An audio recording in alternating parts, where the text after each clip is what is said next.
Hello. It looks like we are live. I'm just fixing some things with the new streaming program. Here it is. Frickin'.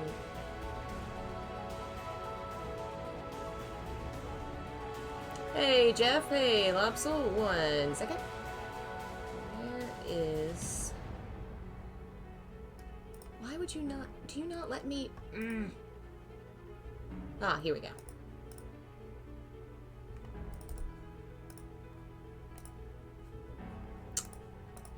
Okay, let me save. There we go. Hello, Leon. Hello, Flame King. Fixing a couple things. It should be good now, and we should be ready to go whenever folks are here. We'll give it a few minutes. I'll make that a little larger. Okay. Still getting used to the new program I'm using instead of OBS, which is just dead on my computer now. It does not seem to exist.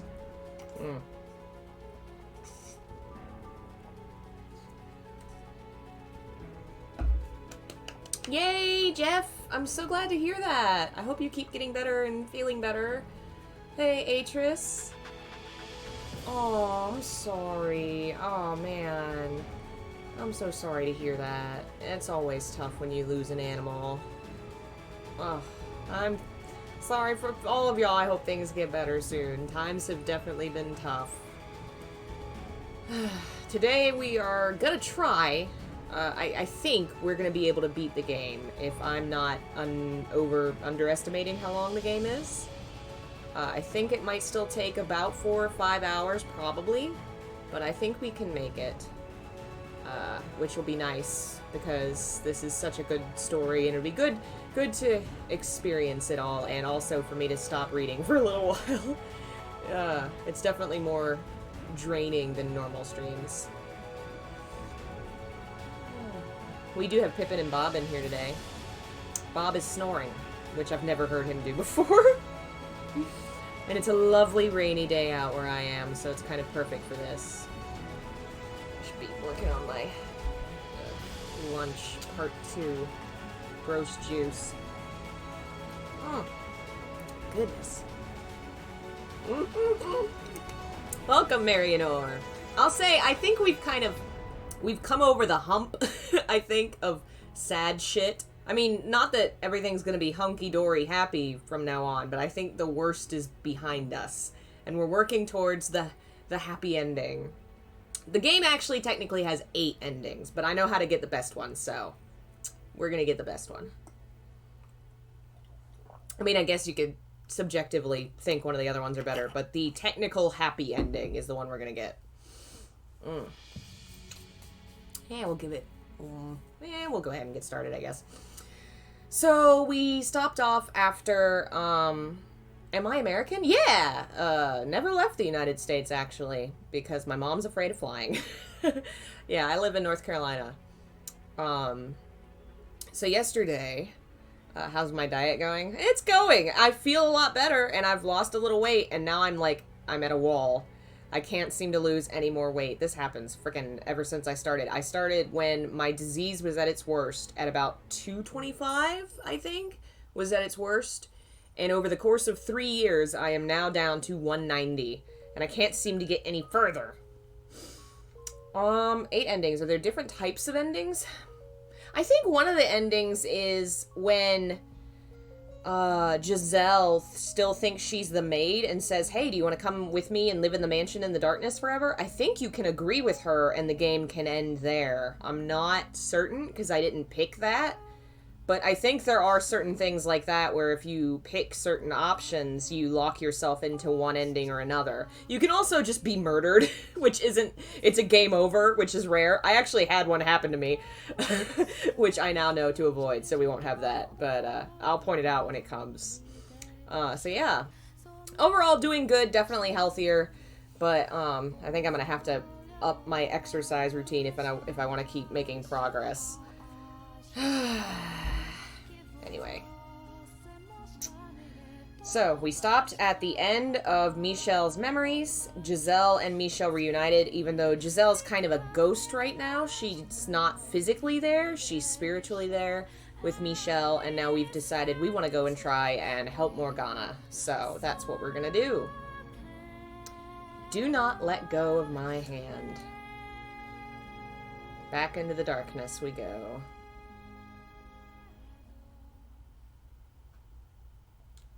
Giselle. Reality fades back into view. I'm looking at neither the endless eroding darkness nor the visions of my past, but the sea of blood spreading in all directions. I'm standing at the top of the observation tower outside the door. I've returned. Back in Morgana's world, her bitter, hate-filled, curse-fueled world. To tell you the truth, I didn't see this coming. This is my mansion, my domain. She was supposed to be locked up, but it would seem my will is not as absolute as I had thought. What would you call that? The power of love? Is that what allowed this to happen? How trite. Where's the magic, the miracle? I can think of one other reason she was able to escape, and it's the only way we'll be able to find the power we need to cast off the darkness of this house. But first, before we do anything else, we must open this door. Whatever nonsense that woman filled your head with, it certainly seems to have put some fight in those eyes. Well, good for you, my dear. A little confidence boost doesn't erase the fact that you were on the ground crawling through the filth like a worm, tears streaming down your face as you tried to ignore what lay before you. A little self-esteem isn't going to make you any less helpless when you step through that door. But that won't stop me from trying. I'm done acting like you're some inevitability, some force of nature. It's time for me to take a stand, Morgana. Hey, E.T., hey, Javelin. The air around the door has a distinct chill to it as I place my hand against the wood surface.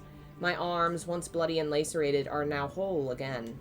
I can feel my entire body, everything back in its right place. I take in a breath, lift my head, focus my gaze on the door, and push it open. Resting on the back of my hand, I can feel another palm, soft and warm.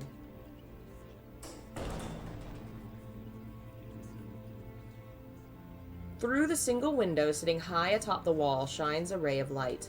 A black butterfly flutters within the beam. Its form is indistinct, wavering like a mirage as it slowly descends to the tower floor. Hey, bro moment and Rice.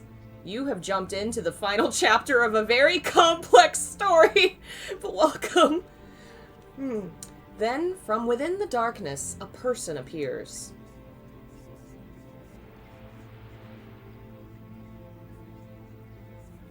Is that you, Morgana? How does it feel to finally meet the real thing, my dear? I knew you were young, but you really are still a child. Having heard her tale, I know she still died a girl, and I know how she came to bear so much hatred for the world. But knowing and seeing are two very different things. The sight of her bony adolescent body is a painful reminder that she never had a chance to know happiness, to know adulthood, before being robbed of her life. I had assumed monster would be your first reaction, with a face and a body like this. How very sweet of you, Michelle. So tell me, what exactly do you mean to do now that you're here? Your ultimate goal was, as I understood it, to take Giselle back. But she's no longer here for me to return to you. She broke out of my cage and exhausted what remained of her soul to show herself to you. I cannot perceive even a trace of her presence any longer, so I presume her soul shattered, dissipated into nothing. No, she's right here beside me. Is that so? You seem to believe as much anyway, which only makes your presence here a bigger mystery. Ah, I know. You want revenge. I made you miserable while you were alive, and I continue to torment you in death. You entrusted me with Giselle's life, and I used her for my own ends. You must despise me. Hatred fills you. You want to curse me, to kill me. My death could well mean the end of all of this. Shall I grant you that wish? She flicks a finger, and the next second a long sword clatters to the floor at my feet. Take the blade in your hands, and like the knight of old who executed the witch, pierce my heart with it. Do now what should have happened then. You always wanted to be a knight, didn't you? Go on, pick it up. Show me your revulsion, my dear. Morgana, I do have a reason for being here. I came to save you. Did you hit your head on the way up? You came to save who? I spent so long trying to look away when I should have been trying to look deeper. To tell you the truth, your constant chattering in the darkness evoked more than annoyance in me. I empathized with your loneliness. I bear no hatred for you. It was my despair that brought you back to life, so that makes it my responsibility to end this. My own wish has given me all the redemption I need, my dear. Or should I be expecting another self-righteous lecture about how hatred does you no good? Brilliant, Michelle, brilliant. Do you have any idea how absurdly presumptuous you're being? Trying to force your idea of redemption onto someone who has no interest in it. If the tale you showed me was the whole truth, then I would have said you could revile those heartless men as much as you pleased. But I refuse to believe that's the whole story. The men I saw beyond the first 3 doors had genuine concerns and worries. They felt things, real human emotions, even if those things ultimately led them down a path of destruction. Wanting to do something nice for the one you care about. Being disgusted at the things you've done. Hiding your urges from those around you. You certainly couldn't call them good men. But they were real people with real conflicts. So you're saying I'm lying? Well, I can't say I blame you. Who would believe the word of a witch? I don't think you falsified your account, Morgana. The tragedy, no, the grisly reality you described, I don't doubt any of that happened. You wouldn't be here otherwise. But I've learned something in my years. Reality exists from more than one perspective. That doesn't change what happened. That two-faced young man deceived me, the beast severed my arm, and the greedy, power-hungry lord used me for his own personal gain. Events by themselves do not tell the whole story. Only when you take into account their circumstances, when what they thought and felt, their perspectives, only then can you say you've reached the truth. Your point being, are you going to march down to where their souls are and ask them for their perspective? Don't waste your breath. They'll only tell you what benefits themselves the most. Then we do it our way. We open the door to your past. And if I refuse, this is my domain, my world. It operates in accordance to my will. The door won't open unless I allow it to. Were you aware, Morgana, that I recovered my first memory in front of a mirror? You what? The same mirror Giselle used to practice her smile, and in all those hundreds of years, bits of her memory came to reside within it. Every time she stood before that mirror, she had me in her heart. And next, I saw one of my own memories play out in my bedchamber. It was the first day after we opened the windows, when she let the morning sun into my room. That day was a turning point in my life. And why are you telling me this? Because it means this world doesn't belong to only you. It's also hers and mine. And that is why she was able to break free. Your wish is, without question, the most powerful of anyone's here, and you have more authority over this place than anyone else.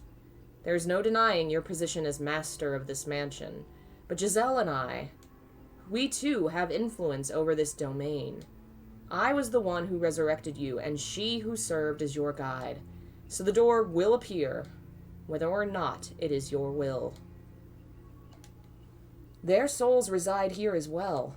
They may spin convenient tales, but the memories ingrained upon their souls can tell no lies. All the pieces are on the board. The door will open. Say the door does open. What does that change? Nothing those men may have thought or felt can take back what they did to me, this rotting, broken creature they turned me into. I don't care what was going through their heads. They will never have my forgiveness. My hatred is unwavering. My wish will not be undone so easily. Their souls shall suffer for all eternity. Before we begin, Morgana, let's get one last lingering question out of the way. And what might that be? Who the white-haired girl is. That's your lingering question? We've already established. That was you, Morgana.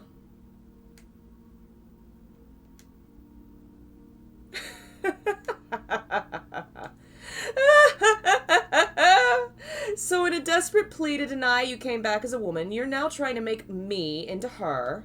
That is perhaps the most ridiculous thing I've ever heard. That was you, my dear. Don't avert your eyes. You must face reality. I'm not averting my eyes, and I'm not in denial. I have faith. Faith that I only ever made it back to this mansion once, when I awoke in the rocking chair beside the fireplace. Nevertheless, that hardly justifies accusing me of being that foolish girl. How could you possibly think I was her? Never have I not been present in these walls. Not even while she was alive and in the claws of tragedy. My hair is not white, nor are my eyes red. And look at this horrid, festering face. How could I ever become her? How your soul appears is irrelevant in this case, Morgana. I will uncover the truth about you. Things even you don't know. And if I can show you that you were in fact the white-haired girl, in that moment will your reality be rewritten. If you're so confident, then be my guest. Find out for yourself just how little you're capable of.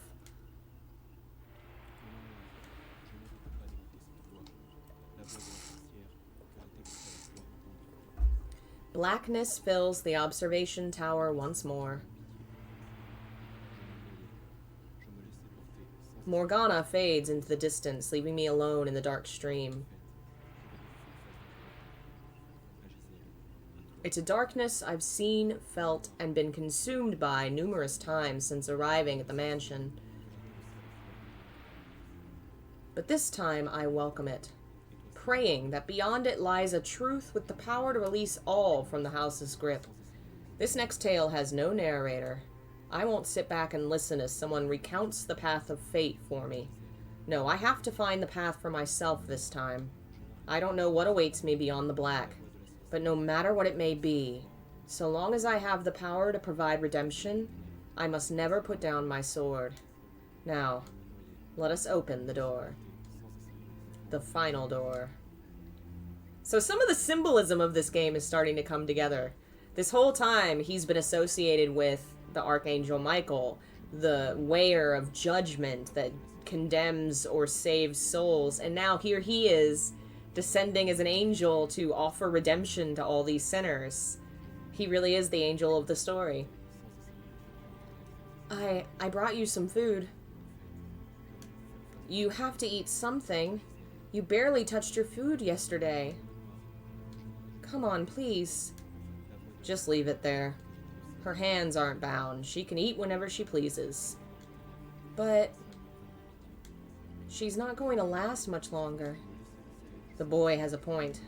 If she won't eat, we lose our supply of blood. That's not what I meant. Leave it there. Well, we'll be back.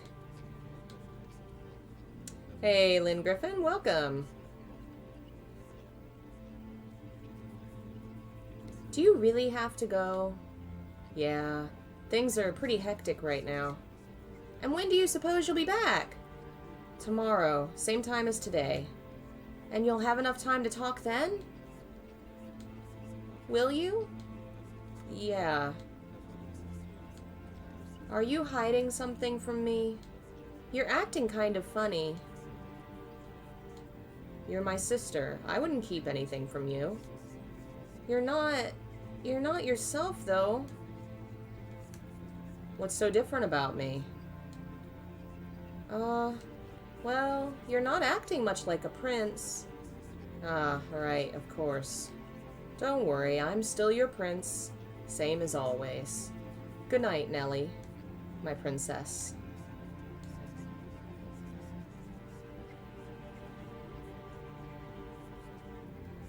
How did I end up in this mess? I never wanted this. All I wanted was a quiet life. Someone get me out of here. Take this thing somewhere far away. Tell me it's not all my fault. Oh God, I'm begging you. Just make it all go away. Someone, anyone, get me out of here.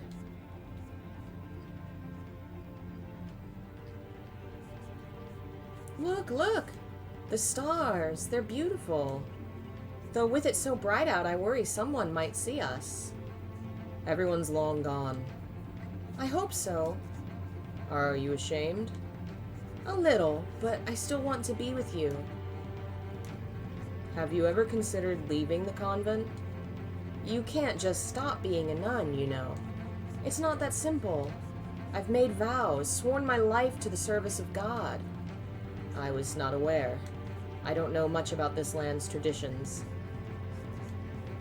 If I were to leave the church, it would have to be in my next life. I'd like to be a normal girl, lead a normal life. Get married, have kids, and before I know it, I'm an old lady. Thinking, it was an uneventful life, but it was the best I could have asked for. That's my dream. That sounds very peaceful.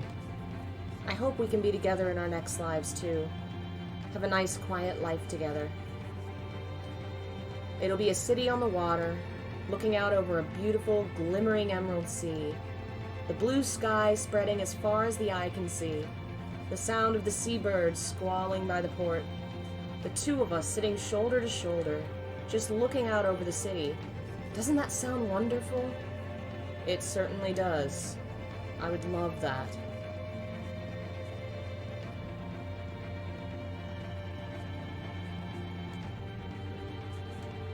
The Harvest Festival. On the day of the festival.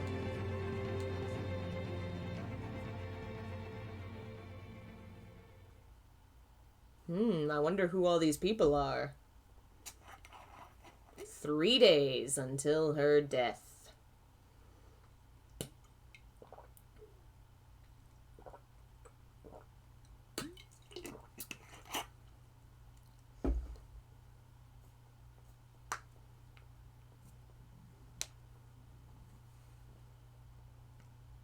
Wake up.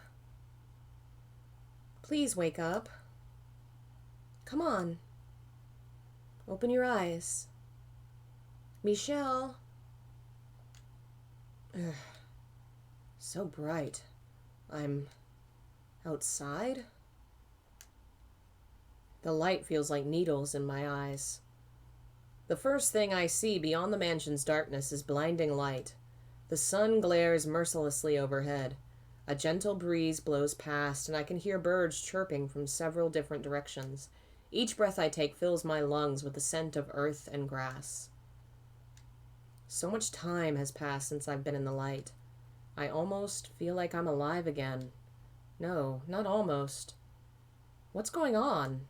What on earth? Is this the era Morgana lived in? Michelle! Huh? Oh, thank goodness, you can hear me. Good morning, Master. I hope you slept well. Giselle, is that voice really you? I swear it's me, 100%. Not that mean old phony. So don't you worry. No, I believe it's you. I just was not expecting to be able to hear you here. I did say I would always be by your side. I'm relieved. But where are you, Giselle? I can't see you anywhere. Well, I'm not exactly sure myself. You don't know? I don't know how to describe it. It's pitch dark all around me, like a black smoke churning in the darkness. It feels a lot like inside the mansion, but I don't think I'm actually in the mansion. So you're still trapped in the void, then. I can see a shimmering light off in the distance through the fog, and I can hear sounds coming from that direction. It's like the outside world is leaking through the light. I can see the trees rustling, hear birds singing. I can't see you, though, so I assumed I was seeing through your eyes. And I thought I'd try getting your attention. So that means you can see everything I can. Seems so. Though I don't think I can see quite as clearly as you. I wish you could be here to feel this too. Experience it in my place, even. It's a bizarre sensation. While I could see and feel the worlds through the other doors, it was strictly in the capacity of an observer. We were merely watching, not actually present in the tales. But this time, it's like I've been resurrected and dropped into the world as a participant. It's all so vivid. Everything the mansion lacked is all here, and I can feel it so clearly. So if y'all are interested in the soundtrack, it is on Spotify, and it might also be in the folder in Discord that says soundtracks. I wish you could have been the one to experience this. It's okay, Michelle. I know you'll dispel this darkness I'm in, won't you? I will. I'm more than happy just being able to hear your voice, and being able to see what you see is like a miracle. I, too, am glad to know you're there. To have the chance to hear your voice again. Thank you so much for saving me. That reminds me, actually. Oh, I haven't done it yet. So I like to save video game history. I scan a lot of art books, soundtracks, uploads, kind of things, and put them on either archive.org or I keep them on my own drive. There's an art book to this game. I forgot. I haven't scanned it yet. It's over here in my pile of things to scan. I don't know if it's online anywhere, but whenever I upload it, I'll let y'all know. Thank you so much for saving me. If you hadn't shown up, I wouldn't be here. Oh no, I should be thanking you. I was overjoyed to learn how much you really cared about me. There are so many things I want to say right now. So many things I want you to know. So many thank yous, and so many I love yous. Hey now, is that really the best response you've got? Surely you can do better than that. You're embarrassing me. I am somewhat disappointed by one thing, though. Aw, thank you, Lingerfin. I can't get any hugs or kisses since I'm not there in person. Look at his poor face! He's so horrified! Michelle is the embodiment of the fear of being known. Like, the fear of the intimacy of being known. He's like, Giselle's like, oh, I know the real you now and I love you. And he's like, oh god, oh no. Oh, come on, you're not very good at this, are you? And you're not very good at picking up on how much you're embarrassing me. I'd expect at the very least a me too. Oh, Jeff, thank you guys.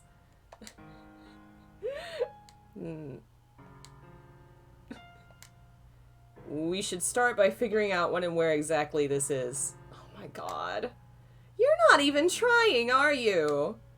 I'm doing the best I can. Please don't ask any more than this of me. God. It's okay, though. I might not be able to see you, but we're together either way. You know, Michelle, I think I might be able to help, too. While I can't be there in person, I can give you ideas, another point of view when you're not sure about something. With the two of us together, we'll find a way through this. Yes, we will. Where to begin? What do you say we get our bearings, list out exactly what we need to take care of? That's not a bad idea. I'm a bit frazzled at the moment, to tell you the truth. Wait, what? Why? I had assumed we would just be observers, like with the other doors, searching their memories for clues. I never expected I'd actually be thrown into their era. True, it's not at all like the other doors. No matter how the rules may change, I'm seeing this through to the end. If our guess is correct and we have arrived at Morgana's past, then we need to uncover the truth behind those events. Or rather, the three men's circumstances. What they felt, what drove them. My gut tells me there's something to be found there that even Morgana doesn't know. I could be wrong, and it's possible that even if I am right, what we find won't do anything to quell her hatred.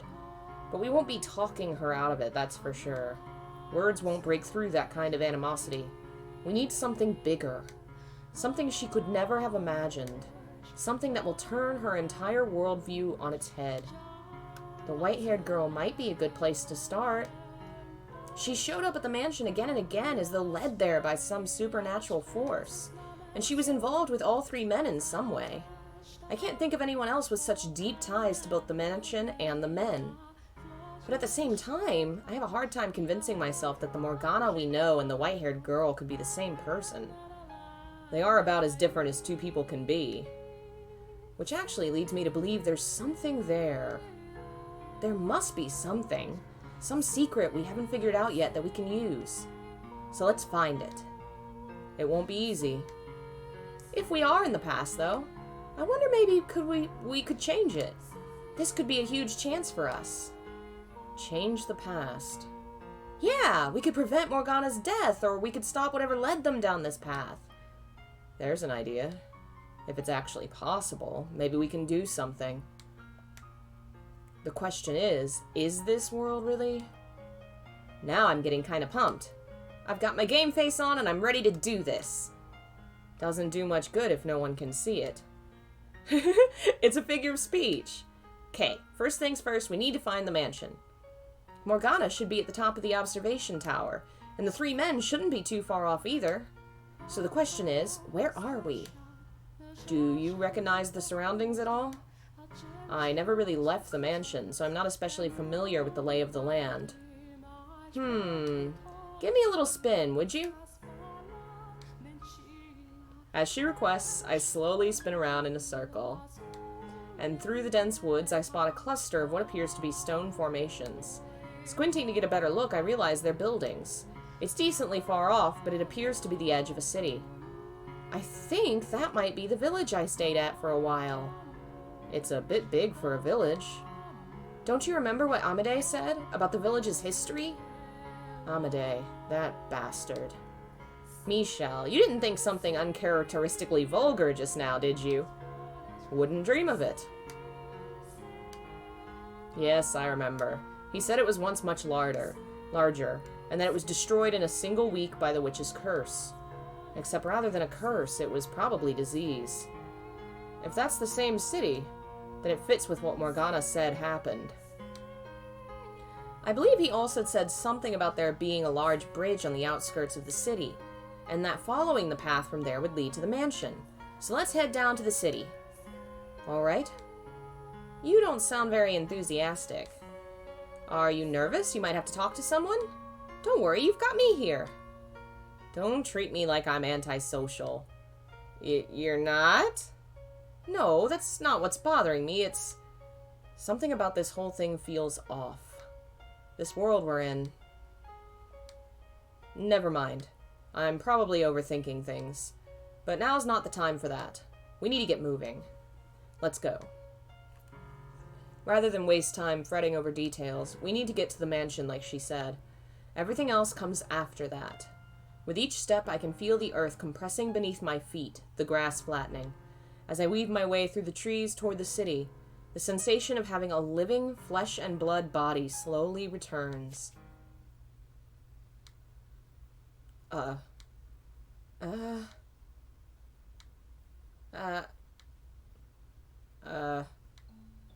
white-haired man just appeared out of nowhere! And he's talking to himself! I gotta get away before he does something. Hold it right there, Mel. You don't get to call me crazy and then just run off. How do you know my name? Why wouldn't I? We were just in the mansion together. Huh? Mansion? What are you talking about? Right. He hasn't become the shadow in the mansion yet. I doubt I would forget seeing someone as unusual as you. Who are you? And where did you come from? Where? I'd like to know that myself. Say something, Michelle. He's not getting any less suspicious of you. You have to come up with some way to break the tension. Improvisation isn't exactly my strong suit. Oh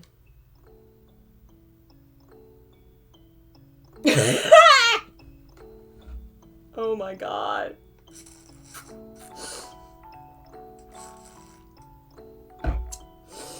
Oh man.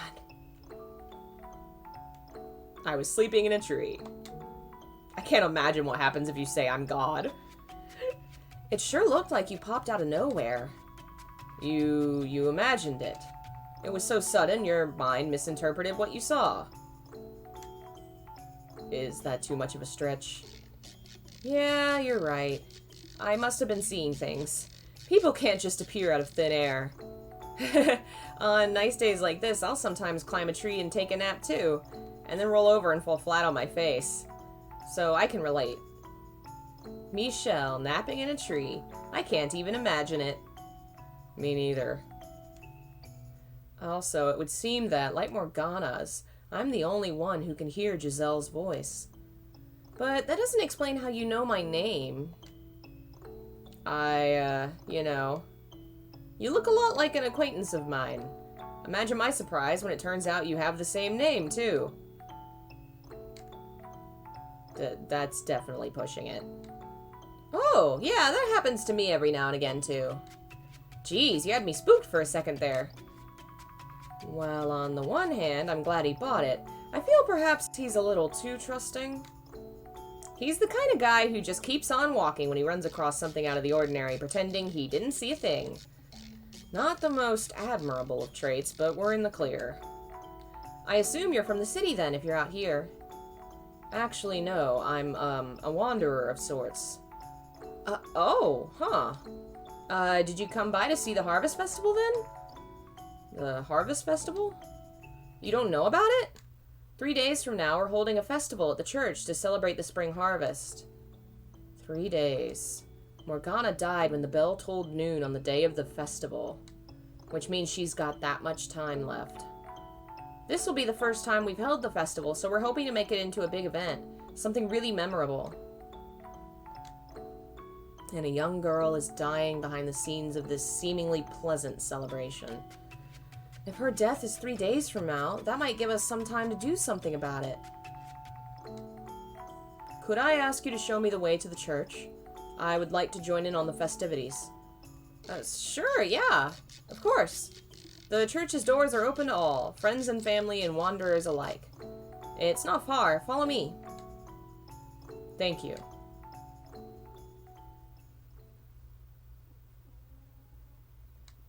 It didn't occur to me until now, but this really is a strange experience. This whole thing's been a strange experience, Michelle, and it just occurred to you now? This is a boy from a completely different time period who I would never have had the opportunity to meet.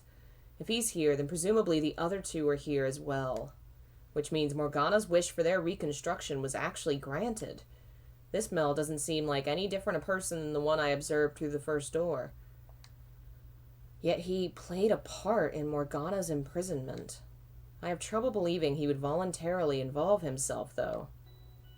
I was scared for a minute there. That could have gone a lot worse. Plus, we managed to make contact with Mel in record time. She's interacted with him, and the others, before, so I guess this doesn't feel as strange to her. Ah, you don't want him to hear you talking to yourself again. That's why you're not saying anything to me, isn't it? Actually, I think I can talk to you without speaking. Can you hear me? How are you doing that? I, have a lot of experience talking to ghosts. That really drives home how bizarre things were for you in that mansion. Were you not in similar circumstances when it was you and Morgana together? Yeah, now that you mention it, what a bizarre time we've both had in that mansion. You're just now realizing this? You were just saying, oh, my beautiful children. Oh, you're both so dense, I love it. So what's your impression of him? My impression? That he's the same Mel as always. In a little more detail? He's an amicable young man, nice enough to show a complete stranger around. I agree. In Morgana's version of the story, he betrayed her. But he doesn't seem like the kind of person who would enthusiastically do something so malicious. Hey, Cygnus! He had to have some reason, and we need to figure out what it was. The question is, how do we go about it? We hardly have enough time to earn his trust and convince him to tell us himself. I'll just have to put the knowledge I already have to good use. Oh, that reminds me. Something that might explain it? No, about Morgana. When you were alive, she was always right there with you like I am now, right? Whenever it struck her fancy, yes. She didn't seem to care when or where. She would just start talking whenever she felt like it. Whenever? For the most part, yes. Anytime she wanted. Giselle? You don't have to worry about that with me. I know when to keep my mouth shut, promise. What? You said you feel like you're alive again, right? My 5 senses all seem to be in working order. Which means you'll also be getting hungry, tired, sleepy, and, you'll have to go to the bathroom!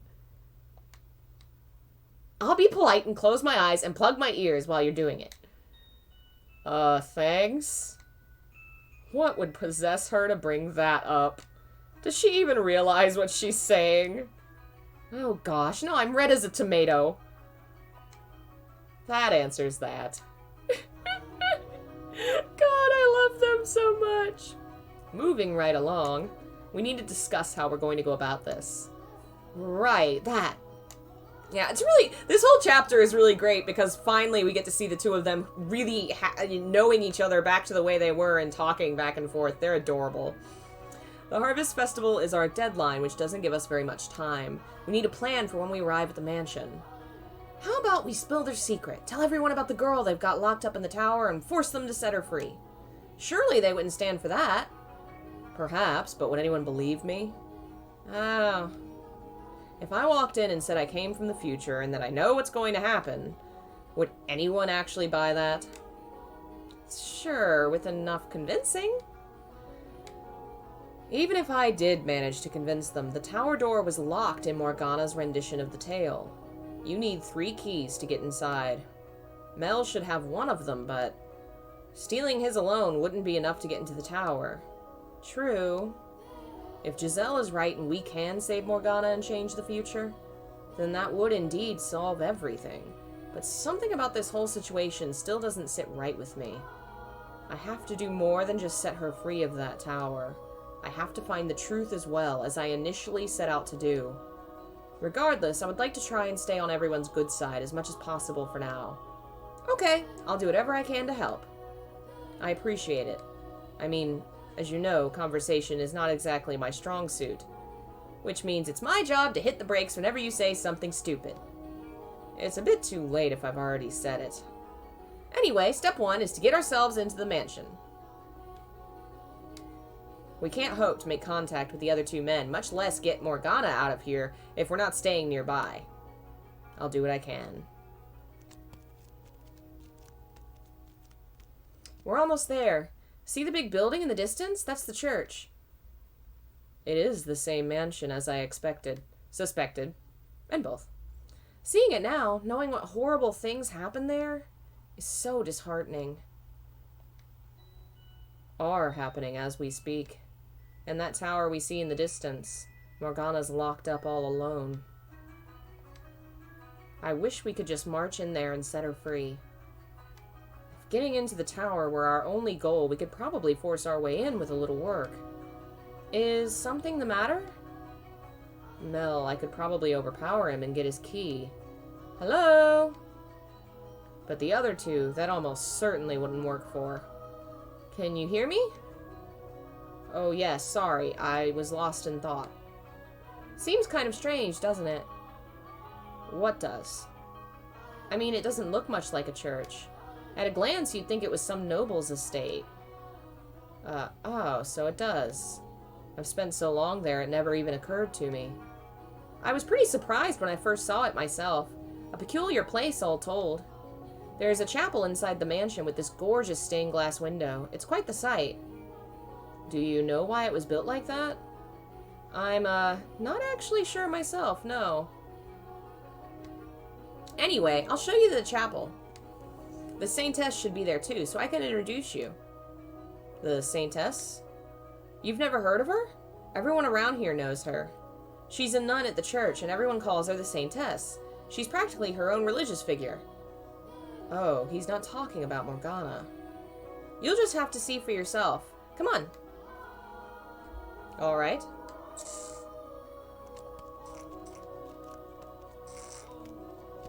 Hey, Delvin! On our way to the mansion, we passed through a courtyard of sorts. When I lived here, the area was overgrown with weeds. Apparently, they keep it in better condition in this era. Following Mel's lead, we head through the chapel entrance.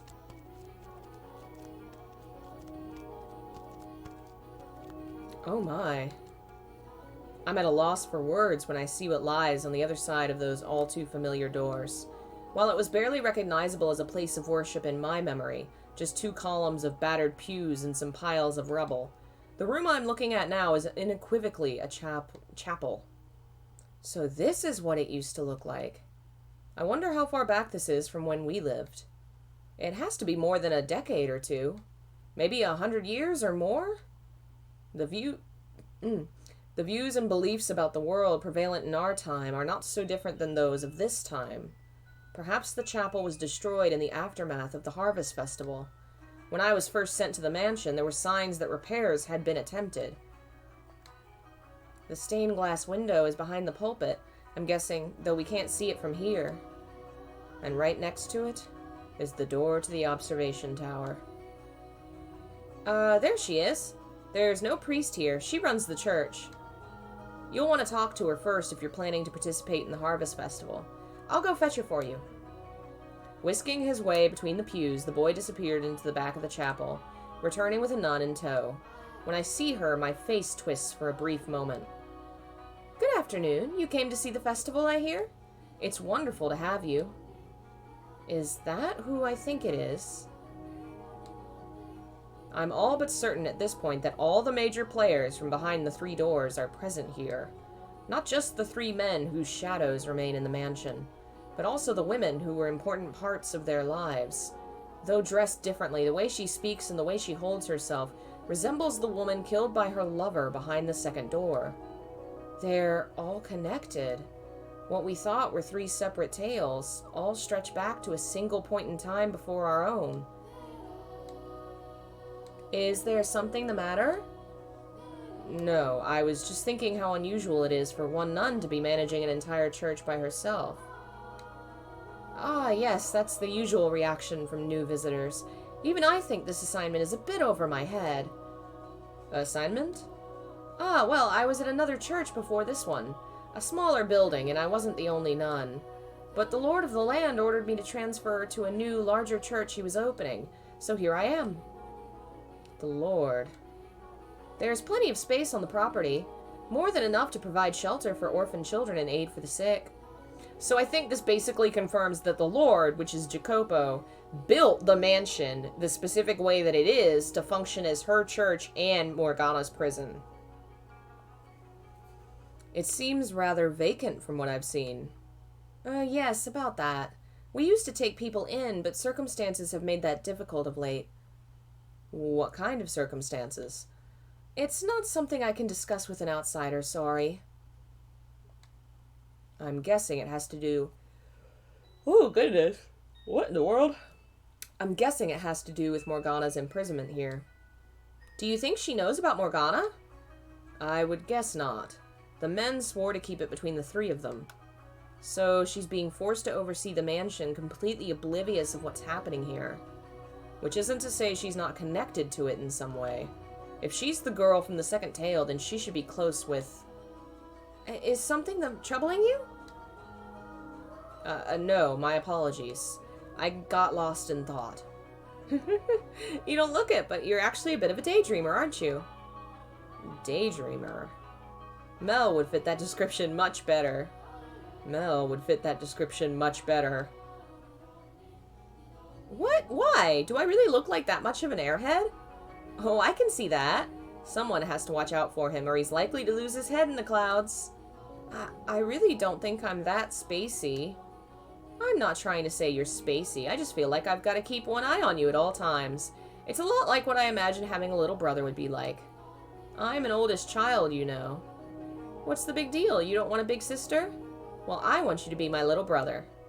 I don't want to be just a capital S sister to you. That's so stiff and formal. No, I want to be your sister's sister. I'm a little old to be playing make-believe. Oh, come on. They're quite friendly with one another, it would seem. Oh, I know. Why don't you become her brother then? What? Will you? I will not. Besides, I'm clearly the oldest one here. Why not? I don't think it matters who's older than who. You don't really act all that old anyway. I have at least 10 years on you. Your youngest child insecurity's showing. Insecurity? You two are pretty good friends, huh? We can discuss the veracity of that claim later. I would like to ask you a favor. What is it? I'll gladly help with anything I can. Could I perhaps borrow a room until the day of the Harvest Festival? I don't have anywhere to stay. Or a source of income, for that matter. Hey, Firestorm, welcome. I knew it would be taking advantage of your generosity, but I only mean to intrude for a few days. I would be more than happy to offer you a place to stay at any other time. But right now, I can't let you stay here. I'm so sorry. Well, damn. So much for that. Don't let one little no stop you. Keep pushing. Put on a show. Earn her sympathy. She's a lady of the cloth. If you make her feel bad for you, she'll offer you her aid. But put on a show? You expect me to act? I'm having another episode, and I was so sure this church would be able to help me. That's not gonna convince anyone. Quiet, you. He was perfectly fine on our walk here. Shut your mouth, boy. As I said, we did once offer a place of respite for the ailing and needy, but regrettably for the time being, we are unable to take anyone in. What I can do, though, is give you medicine. Since we can't let people stay here, with the Lord's generous assistance, we've been handing out medicine instead. So all you do here is give people medication. Yes, I suppose that's what it boils down to. I'm honestly not sure why we're not allowed to offer shelter right now, but we are still able to provide assistance to those in need, so I assume it's just a temporary measure and we'll be able to take people in again before long. And with how much he's done for the church, it's not really my place to complain about his decisions.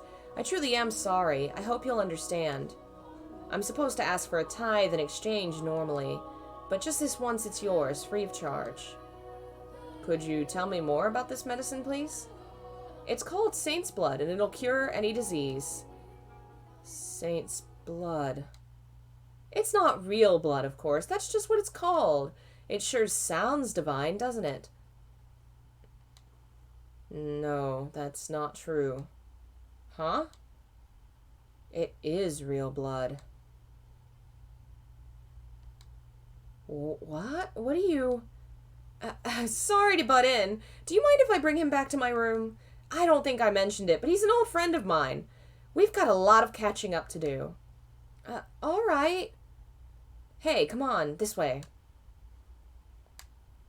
Well, that sure got quite the reaction out of him. And now he's incredibly leery of you. When she mentioned the blood, I couldn't stop myself. I probably should have kept my mouth shut, though. He could have just, well, if it's not open, maybe not, but maybe he could have said he smelled it, because it definitely has a scent. Mel doesn't say a word the entire way.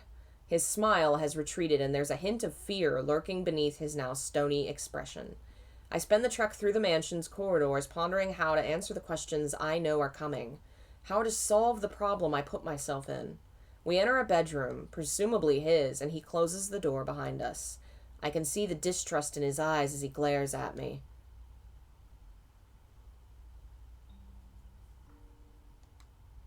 I have to ask, who exactly are you? Why did you say that back there? That Saint's blood is actual blood. In response to his pressing, pretty sure I should tread... If I remember right, I think I treaded carefully. I'm gonna look up a guide just in case, because I'm actually kind of curious what the... Alright. Pretty sure I treaded carefully, that's what I needed. But let me make sure. Alright, let's scroll down to the final chapter. Oh, if you tell him everything, that's a dead end. Ha! I should go ahead and save, actually, because we are going to come across multiple possible dead ends where literally you just die because you fucked up.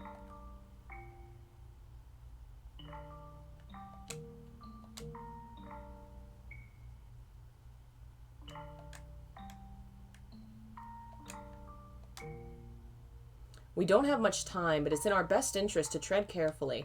There's too much we don't know yet. It would not be wise to make a rash decision.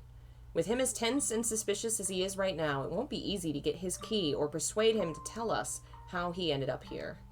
Furthermore, my experiences with the Three Shades tells me that if I'm not careful, I could be putting myself in unimaginable danger. A brief flash of what might have happened had I spoken too soon crosses my mind, sending a chill down my spine. If I want to get Mel on my side, I'm going to need something more. Something decisive. Something that'll convince him he needs to come clean and set Morgana free. Regardless, being cautious isn't going to mean much if I can't get them to let us stay in the mansion. We need to be nearby to keep an eye on things, gather information. How to go about that, though? Assuming he's not voluntarily involved, maybe all we have to do is ask for his help in setting Morgana free and he'll work with us. Perhaps. Being so direct will only invite more suspicion, but she's probably on the right track. When I met his shadow, it was burdened with great regret. He begged me to help him. My remark about the saint's blood was based on stories I once heard about a person whose blood was said to have healing properties. Stories? Maybe they haven't made it out this far, I don't know, but they tell of a girl born in a distant village, a saint and the daughter of God. I thought that perhaps the nun might be the saint spoken of in the stories, and I was hoping for the opportunity to see a miracle performed with my own eyes. I have to say, you looked more angry than excited. I didn't hide it very well, I guess. Maybe it appeared that way to you, but I've never had a very friendly face. If you say so, as long as you're telling the truth. I myself have to wonder, why did my remarks seem to bother you so much? What? Is there something more to this saint's blood than you're telling me? No. Something that would make you want to get me alone and interrogate me? There's nothing. I just, didn't want to scare anyone with all the talk of blood, since there's not actually any in it. And I didn't know about the stories, so... It's just medicine, I swear. As you say. It's got nothing to do with the saint in your stories. To change the subject, could I ask you to convince the nun to allow me to stay here? Huh? Weren't you listening? We can't take anyone in right now. Which is why I'm asking for your recommendation. You live on the premises, don't you? I'm more a supervisor of sorts. Then you should have some say in the matter. Why? Until the Harvest Festival is all I'm asking. Why not get a room in an inn? If you need money, I'll spare you some coin. I must stay in this mansion. But why? Those are my instructions. What? You know the stained glass window in the chapel behind the pulpit. I was named after the Archangel Michael depicted there. The angel came to me in a vision, instructing me to watch over the festival here. From where you were standing, you couldn't possibly have seen the window in that much detail. You couldn't. Oh, I get it. You've been to the church before, and you're just acting like you haven't.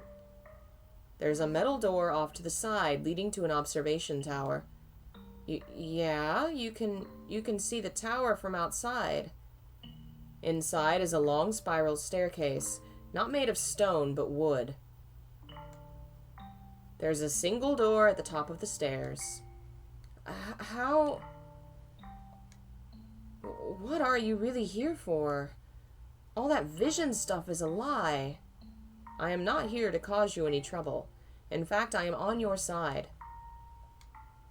You show up out of nowhere and expect me to believe your nonsense?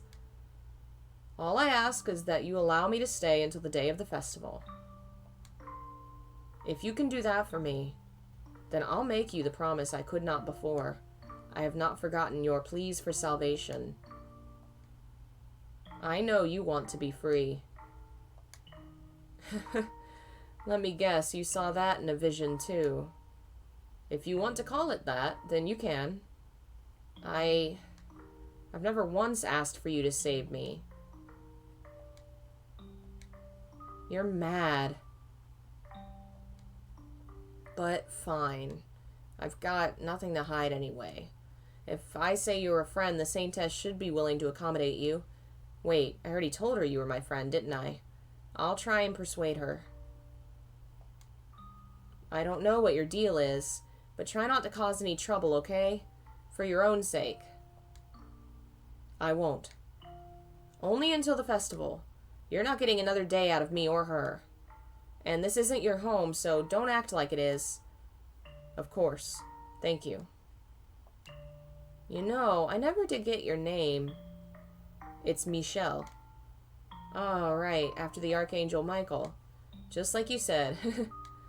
I've never really cared much for Michael, to be honest. He weighs your soul in one hand on his perfectly balanced scales, then delivers its punishment with the sword in his other. He's not an angel of salvation. Out of curiosity, could you perhaps be... No, never mind. It's turned into a bit of a storage area, but there's an open room you can use. I'll show you the way. I appreciate your courtesy.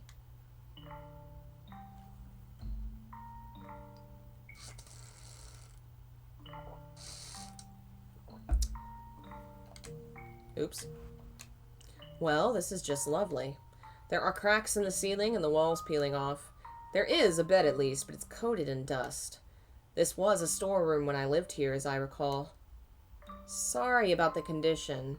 I didn't choose a bad room for you on purpose, I promise. If you want to sleep somewhere more comfortable, you're not going to find that here. Not a problem. I'm grateful to have a room at all. If you say so. Well, I have work to do, so I should be on my way. I'll talk to the Saintess, as promised. I imagine she'll make supper for you at some point. But do keep your crazy talk to yourself around her. I'll make a note of it, thank you. See you. We made it work, somehow. Somehow. It's a lot of pressure being under that much suspicion, huh? My heart was pounding the whole time. And that the Archangel Michael came to visit me in a vision stuff? I never expected you to go there. Why'd you tell him that anyway? Because I didn't think telling him I know the future and I need your help to change it would have gone over very well. Besides, those who yearn for redemption have a tendency to latch on to the spiritual. I thought taking advantage of that would work to our benefit.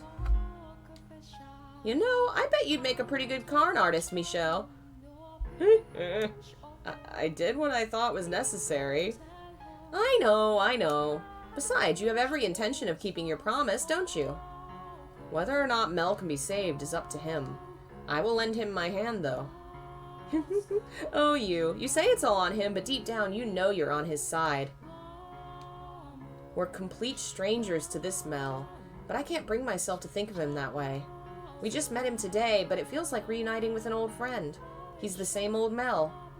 And you were actually there, a part of his life, which I imagine makes the sentiment all the stronger. You don't feel the same way? I don't think of him as a total stranger, no. However, nothing. I was about to say something incredibly cynical, but I caught myself.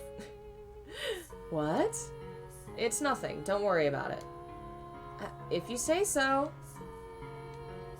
I was always the one with nothing to offer, powerless to be of anyone's help.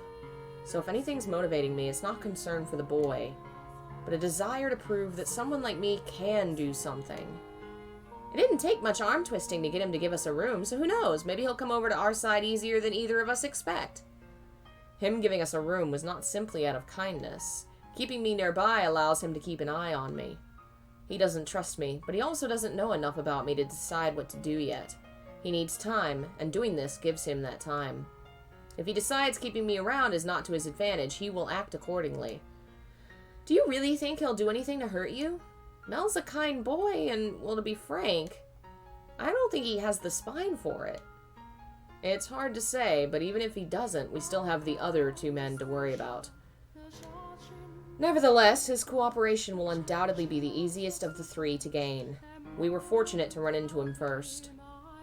What makes you say that? Did you ever have a chance to see the shadows trapped in the mansion? Shadows? I might have.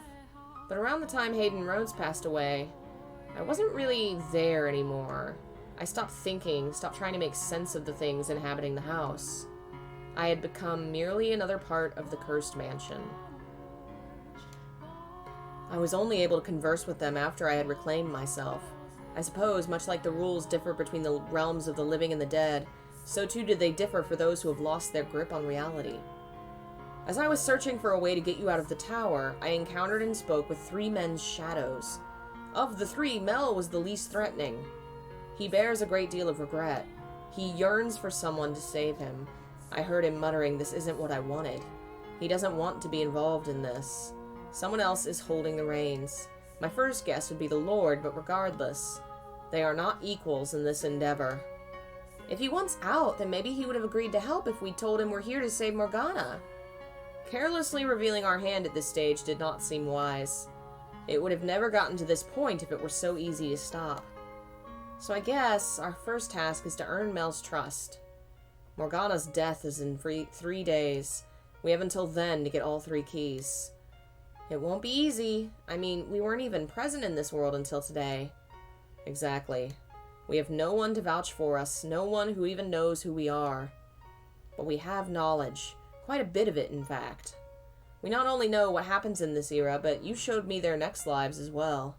From that, we can deduce how they might behave and to whom they have ties. You're right, we do. We know things we should have no way of knowing. And we can use that knowledge to our advantage. Their various interpersonal relationships are where we can get our edge, I think. They each have their reasons for locking Morgana up, and if I'm right, they're doing it for other people. It's these powerful bonds driving them. Mel's driving force would be his sister, for instance. Are they mere bonds, or is it fate that ties them together? You're right, we should find and talk to his sister. Mel is more likely to act if it's coming from her than us. I agree. If his darling sister tells him to stop, he won't have any reason to continue his involvement. Knowing how the first tale ended makes me slightly uncertain, but for now, we can work under the assumption that he does genuinely care for her. What do you want to bet she's somewhere nearby? I mean, she will be. It was her death that sparked the chaos on the day of the Harvest Festival. Ah, right. It was. No, you're exactly right. But what I was going to say is that people tend to keep those they care most about close by. It would appear I have a bad tendency to focus too much on the facts. That was entirely unnecessary of me. Giselle did not need to be reminded of that. I'm sorry. Huh? What for?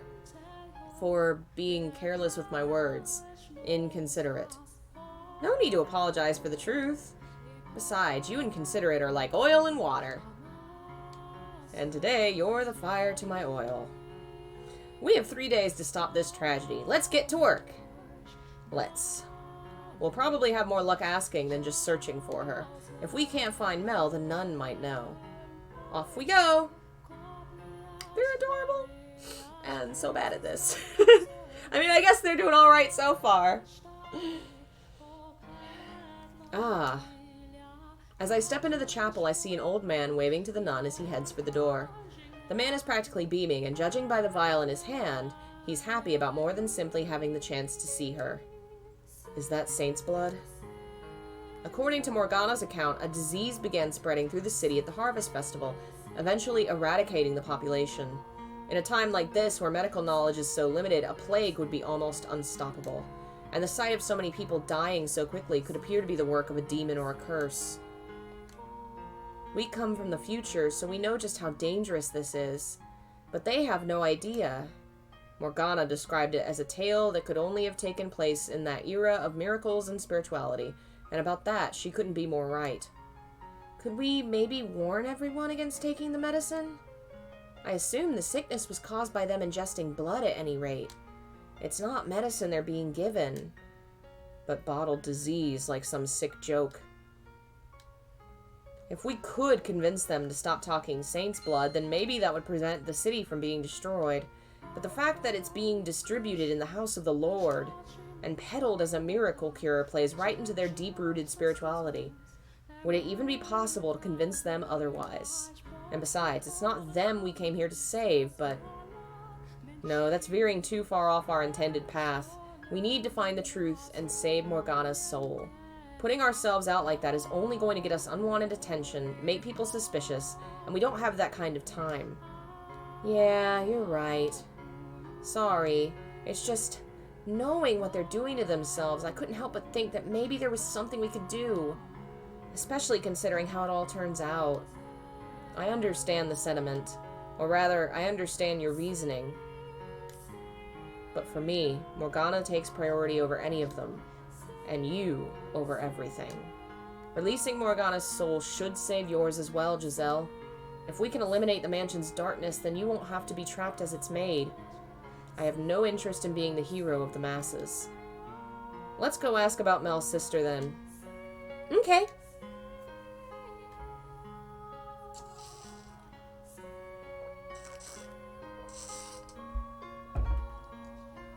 I turn my gaze back toward the nun to find her kneeling in one of the pews. She bows her head and begins to whisper a prayer. There's no one else in the chapel.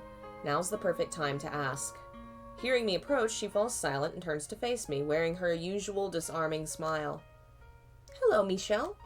Mel was just here. He told me everything. Can't turn away a friend of Mel's now, can we? Sorry for turning you down earlier.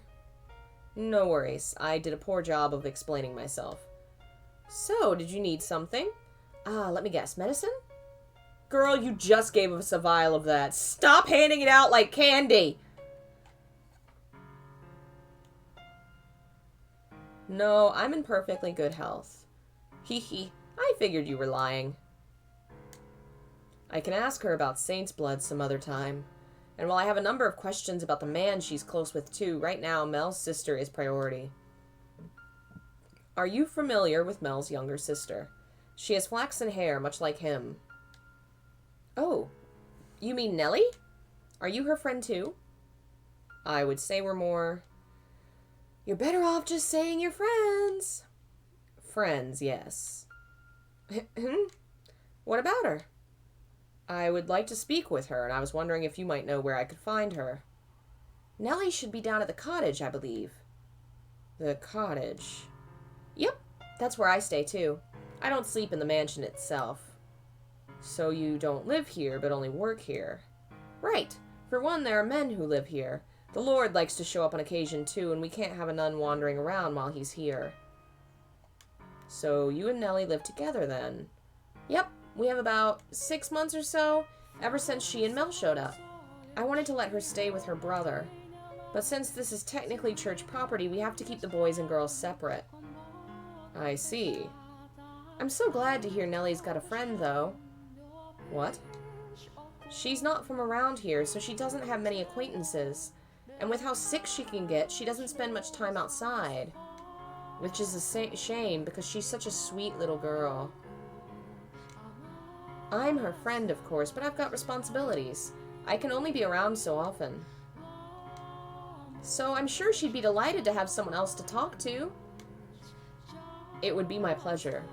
Could you, tell me the way to the cottage, then? Oh, sure, it's not that far from here. You go down. Alright, onward to Nellie.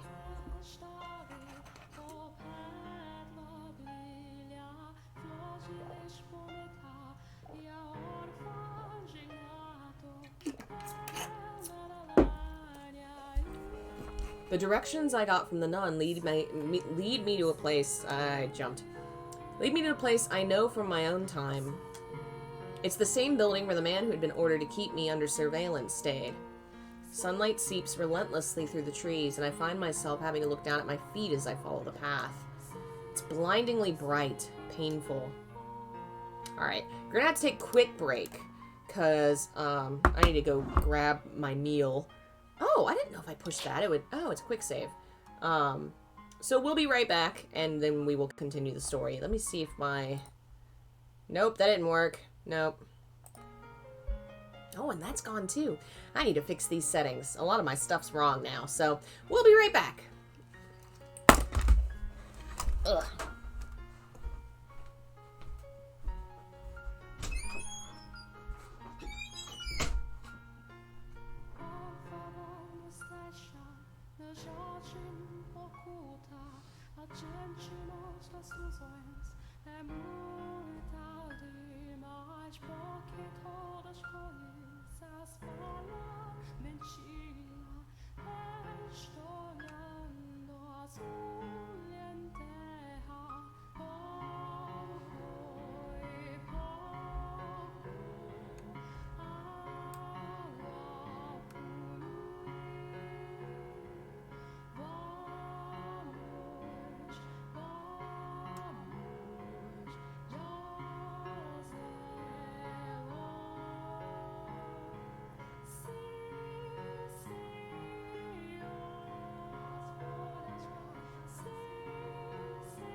All right.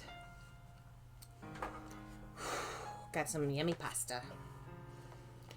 Whew. I waited a little too long to eat, I think.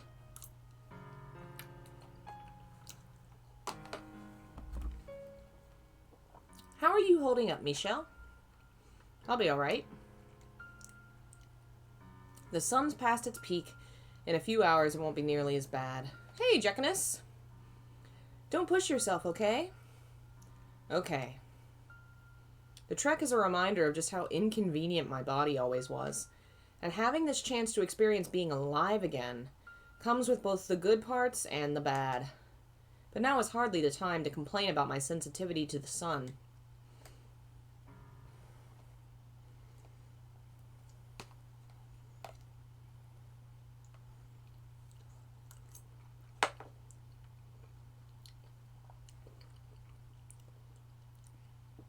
It's not long before we reach a clearing, a small cottage surrounded by a small garden coming into view. Crouching by a flower bed, picking flowers, is the flaxen-haired girl. Are you Nellie? Though several details of her appearance don't match my memory of her, she still has that distinct hair. It could be nobody else. This Nellie is considerably thinner and looks rather frail. The effects of her being ill, I presume. Who are you? My name is Michelle. I have a few questions to ask you. Can we talk for a bit? I would have thought she'd have said something by now. You're being way too blunt, Michelle. You've gone and scared her. What else was I supposed to say? You have to approach slowly, carefully. Go on, give her a smile. A nice, soft smile. Smile. I'm only here to talk. There's nothing to be afraid of. Okay, that is definitely not a nice smile. I can't even see it, and I can still tell. What did you expect? I can't just smile on demand. Ah, it's a bad man! A bad man has come to kidnap me! Save me, dearest Mel, before this bad man does bad things to me! Calm down, please.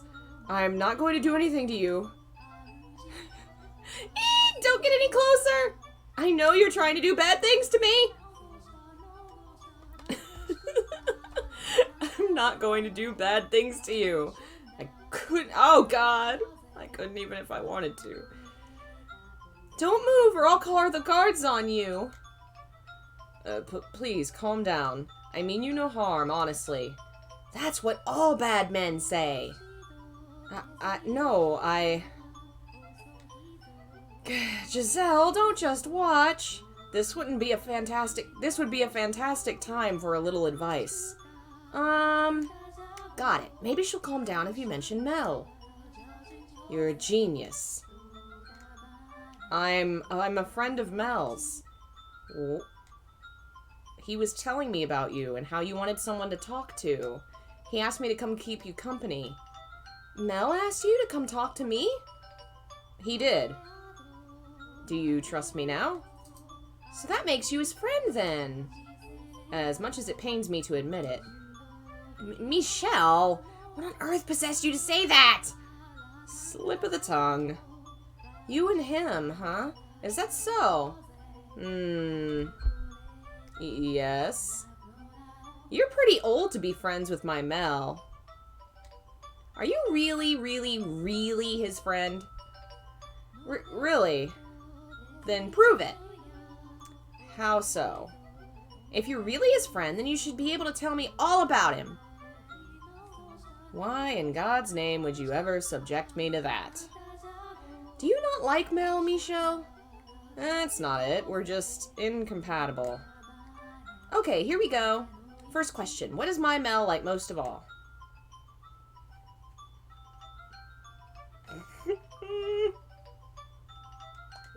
Yeah, for once, Pippin's being sweet.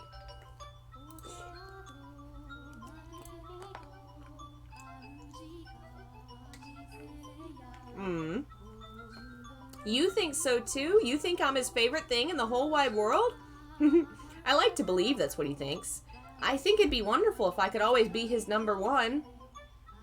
Her excessive love for her brother is still out in full force, I see. Second question. What kind of person is my Mel?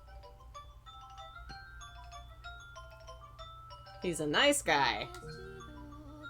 That's right. He's a very nice guy. He can have his head in the clouds sometimes, but other than that, he's perfect. You know your stuff.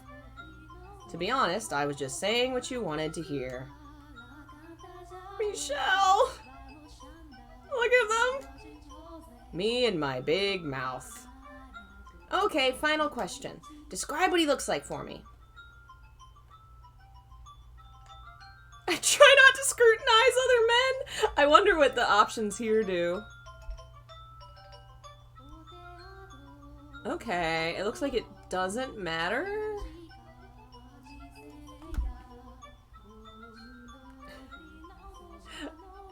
I feel like he would say I try not to look at other men. No, is it a guy thing? Generally. So you'll scrutinize girls then? Do you want to stare at me? I suppose I might. Stop right there! What is wrong with you? I'll never look at you the same way again! It was a joke. I didn't actually mean it. You're full of surprises today, aren't you, Michelle? It's not that unusual, is it? If there's a woman in the room, I'm certainly not going to ignore her. I'm right here, you know. Are you trying to upset me? She's kind of cute when she's mad. Hello? Is anyone in there? Sorry, my mind ran off without me.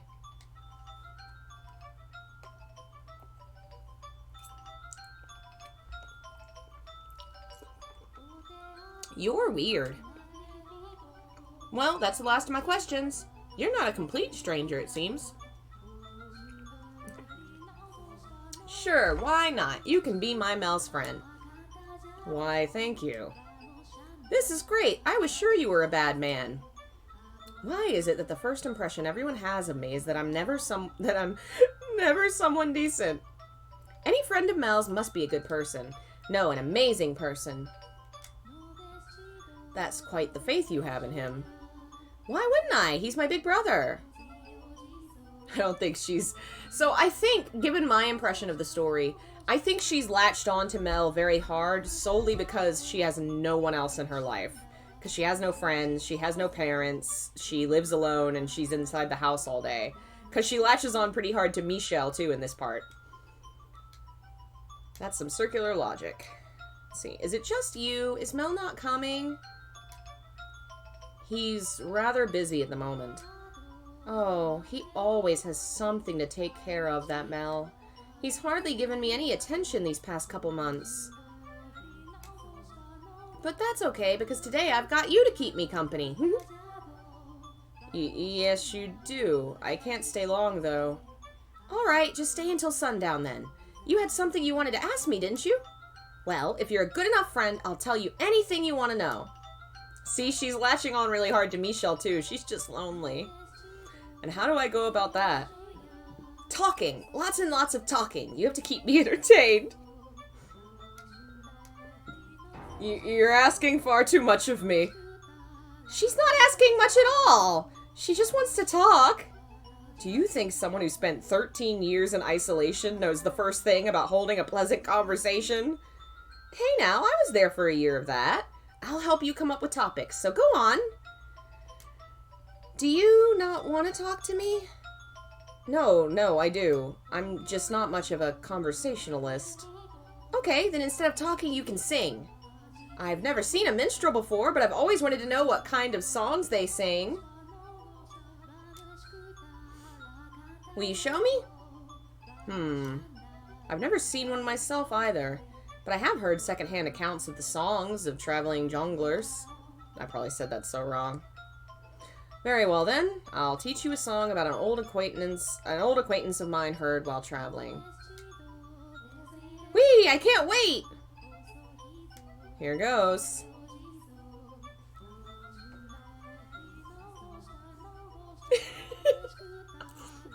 This is the roast Michelle hour.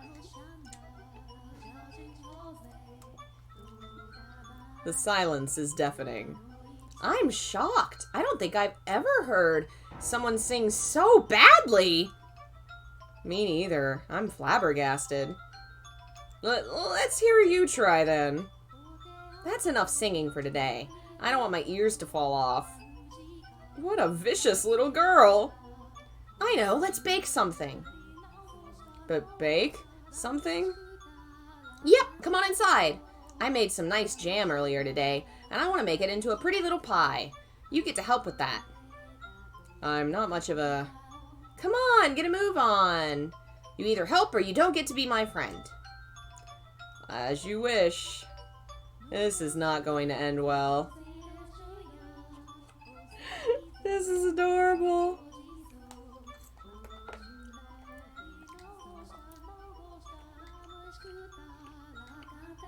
Unbelievable. Absolutely unbelievable. How on earth do you manage to turn a pie into this monstrosity? I gave it my best shot. There's only one explanation. You're possessed. It's true he is, but I'm a perfectly good chef. Michelle's just naturally terrible at it. God, could this go any worse? I can't give this to Mel. Jerk, dimwit, loser. I'm sorry. Ugh. Well, I guess we've got no choice but to eat it ourselves. I'll set the table. What? And I'll make us some tea while I'm at it. You know, I've always dreamed of this, sitting around a table with a friend, having snacks and just talking. Oh? Yep, and for that, I can deal with a little awful, disgusting pie. It's just too bad I couldn't share it with my Mel, too. I see. Yeah, most little kids do go through an asshole phase. My niece went through her asshole phase about 2 years ago, and that was entertaining.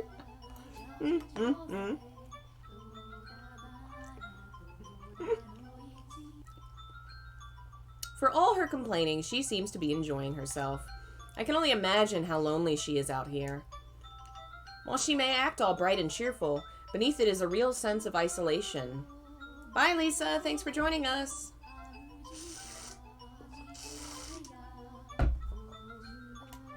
And the same could be said about the girl behind the first door. As vivacious and pushy as she could be, you could see hints of loneliness behind it all. Her brother was practically all she had while she lived in the mansion. But if I were to guess, that's not the life she really wanted. I bet she would have preferred to be able to go out and play with friends. Being born into a noble family takes away a lot of your freedom. Even in such drastically different time periods, she's still the same girl inside. Actually, maybe the parallels extend beyond her as a person and into the courses of her two different lives.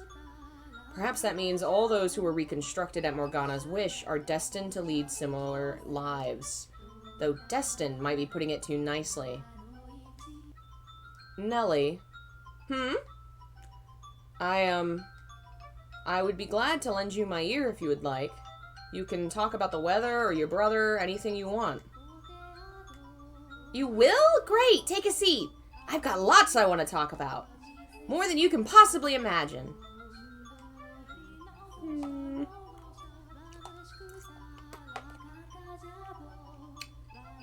And you'll never guess what Mel said next. That I mean more to him than anyone in the world. So I'm growing flowers out in the garden, right? Well, when I've got enough of them, I'm going to make a big bouquet and give it to Mel.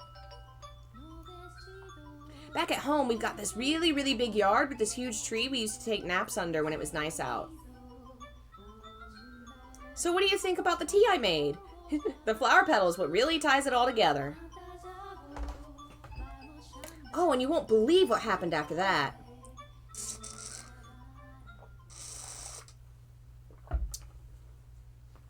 Care for another cup of tea? I'll make as much as you can drink. No, thank you. I'm fine. I feel like all I did was nod and listen, and the bulk of it was about Mel, no less. I haven't talked that much in ages. Time sure flew by, huh? The sun's starting to set. Do you and the nun not speak much? We do, but it's kind of, I don't know. Not really the same with her. It just feels, I guess, like she's too important for me to waste her time being the lady in charge of the church, and pretty much the whole estate. And what about Mel? Does he not visit you very often? No, he does. He comes to see me a lot. Then why? He hasn't been himself lately. My old Mel would always happily listen to whatever I had to say, but now he seems kind of distracted. It sounds like he's really busy.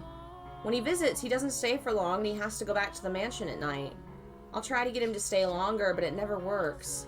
And he always avoids the question when I ask him why he can't. It feels like he's hiding something.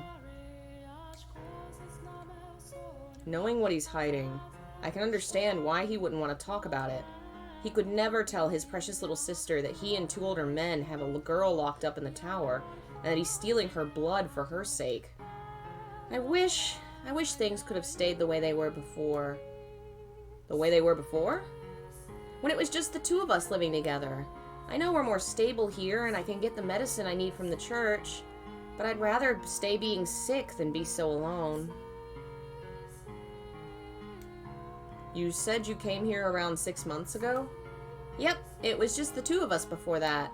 Well, before that, at our old house, we had a bunch of servants. But I never really liked it there either. With that many people around, I just felt more alone.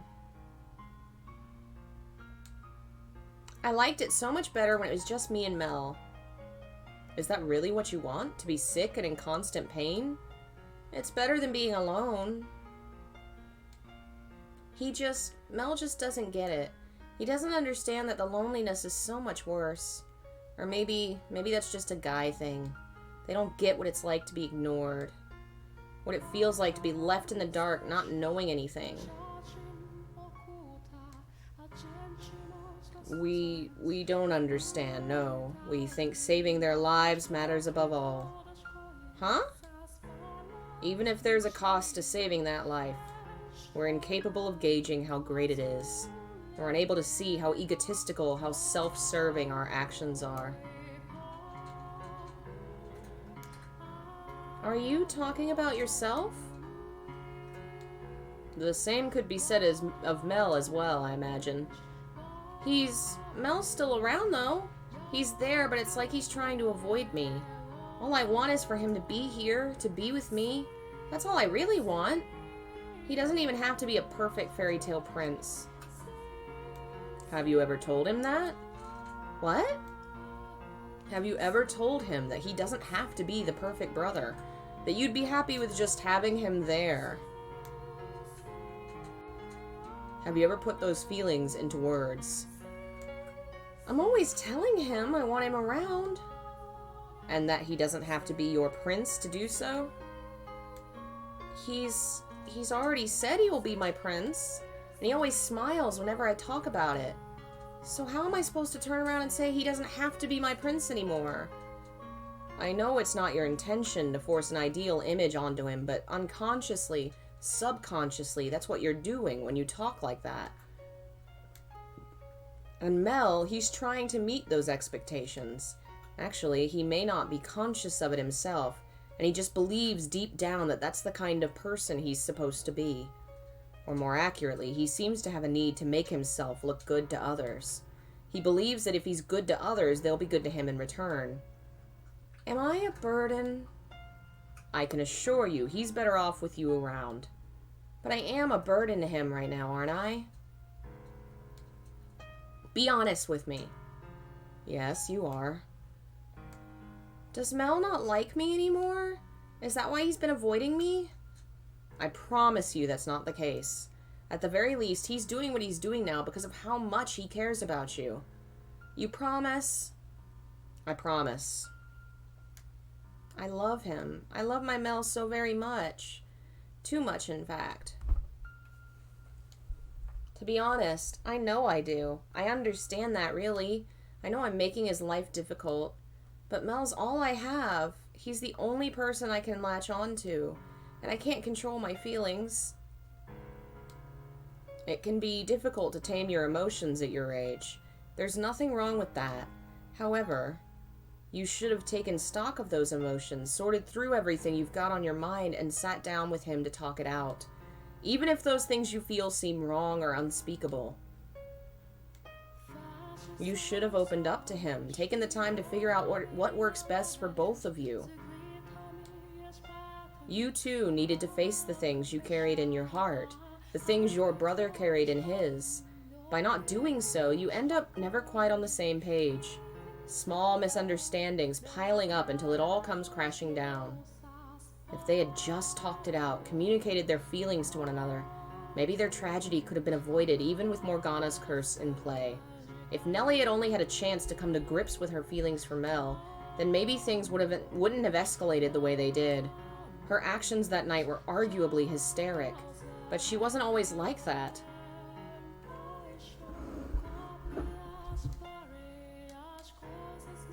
I'm sorry. That was out of line. None of this is any of my business, I know. No need to apologize. You're a very curious man, you know that? Huh? We only met a couple of hours ago, but you talk like you've known me my whole life. It's like you can hear everything I'm thinking, see everything in my heart. Did Mel tell you all that? No, he did not tell me much. I didn't think so. He doesn't know me that well. It's not too late, is it? If I talk to him, really tell him how I feel, do you think Mel will listen? I know he will. It won't make things worse? It won't make him uncomfortable? There's a chance that rifts may form at first, but those cracks can be filled again, and I promise you the result will be something much better than if you had held it in. It will all work out. Okay, next time I see Mel, I'll tell him. I'll tell him he doesn't have to try to be my prince. Good. You really are a curious man. You're the first person to ever talk to me like I'm a real person. Everyone loves to say how sweet and adorable I am, but that's it. I was only ever their make-believe princess. You are a real person, I assure you. Michelle, recognizing the humanity of other people because no one ever recognized his. Thanks. You know, after talking to you, I'm feeling a whole lot better, like I can do anything. I'm glad you came by today. And I'm glad I could meet you in person. It's weird, it really feels like we've known each other our entire lives. I've known of you for some time, or perhaps I should say what you will become. Huh? Oh no, ignore me. Was that supposed to be a pickup line? Bad, Michelle. I'm still too young for that. No, I wasn't. And now you're getting flustered. I swear that's not what that was. I know, I know. Jeez, do you really think I trust you that little? Sorry. Oh, I just had the most wonderful idea. Oh? Yep. Instead of being my friend, I'll let you be something even better. You're my second brother. Second brother? A brother is much, much more special to me than a friend. Though, obviously you can't be my number one. I'm blanking.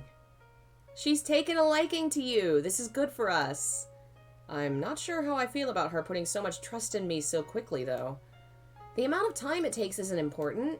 What matters is that you listened to her, you understand her, and you treated her like a real person.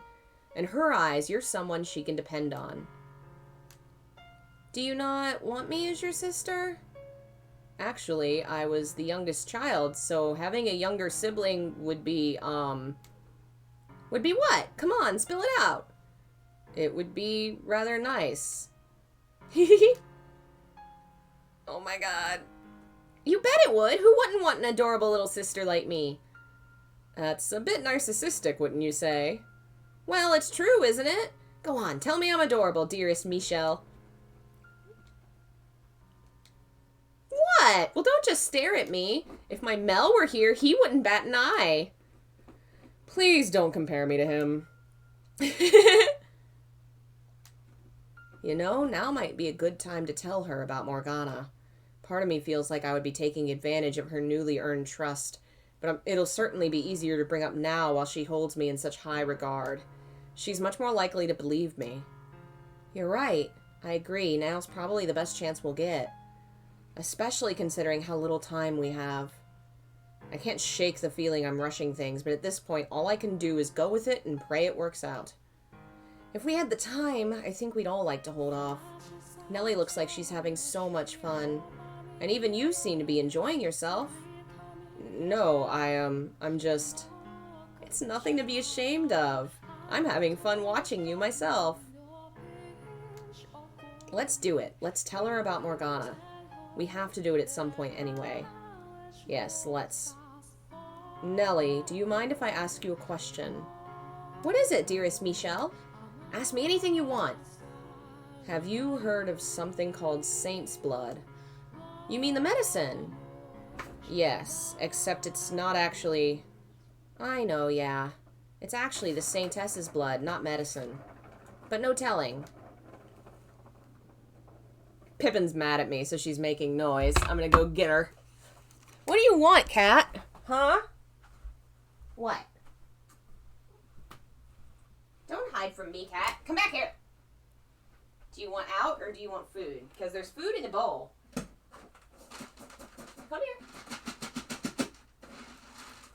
Come on, you want some food? There you go. Put some fresh crap on it.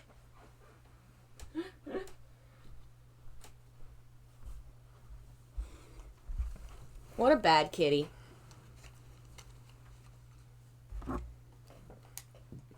One day before we moved here, when it was just me and Mel, the Saintess came to visit. My mind had been all foggy for a long time, like I was not quite asleep, but not quite awake either. When I heard her soft, pleasant voice, the fog cleared a bit. And then she performed a miracle for me. Blood is awful and gross and terrible, but the Saintess's, hers is different. Hers is pure. So you're saying you know everything, Nellie? About the observation tower and... Huh? The tower? What about it? That's where they keep her. What? No, the Saintess is always in the chapel. And she stays here with me. She comes back at nights. In fact, she should be here any minute now. This is a very sad scene, Pippin. I would appreciate it if you stopped making noise! So she thinks the Saintess is the nun and not Morgana. No, Nellie, that blood comes from... I'm really, really grateful to her. She didn't just perform the one miracle, she's been taking care of me while I'm here, too. So whenever I see her, I always say thank you. I thank her for sharing her blood with me. And she always says it's nothing with a big smile. Nellie, no. The nun has no idea. She just assumes Nellie's thanking her for giving her the medicine. I owe the Saintess my life. No, Nellie. She's not the one you should be grateful to. Huh? The girl you owe your life to has been locked up, suffering and alone even as we speak. But the Saintess is at the church. The girl who came to visit you is not the nun everyone calls the Saintess. Her name is Morgana. What are you talking about, Michelle? The Saintess is locked up? Stop that. I have no idea what you're talking about. Everything I'm telling you is the truth. Please believe me. While you were lying in bed, sick and barely conscious, did you get a good look at the Saintess who gave you her blood? You didn't, did you? You couldn't make out any details because your mind was a haze. And then, when you arrived at this estate, you met a woman who people called the Saintess, giving out medication known as saint's blood, so you assumed she was the one who had cured you. That's the story you chose to believe. If what you're saying is true, then where is the other Saintess, the one who came to see me? At the top of the mansion's observation tower. The door to the tower is locked. She's imprisoned there. And how do you know this? Because it wouldn't be wise to tell her I'm from the future just yet. That would only serve to confuse her further. All I need to convince her of right now is that Morgana's being held in the tower. There's an idea. Perhaps I can borrow from the story the white-haired girl told Mel. I received a letter. A letter? There's a single window far out of reach in the chamber at the top of the tower. A dove flew in through the window and she wrote a letter, tying it to the bird's leg and releasing it in the hope someone would come set her free. That letter ended up in my hands. If that's the case, then who locked her up? Was it the Saintess, the one I know? No, I don't believe the nun is aware. I think she's simply doing her job in good faith. Then who? Michelle. I know very well that what I'm about to say will likely crush her, but I can't let that stop me. Who would do such a terrible thing? Nellie, I want you to brace yourself for what I'm about to say. There are 3 men participating in Morgana's imprisonment.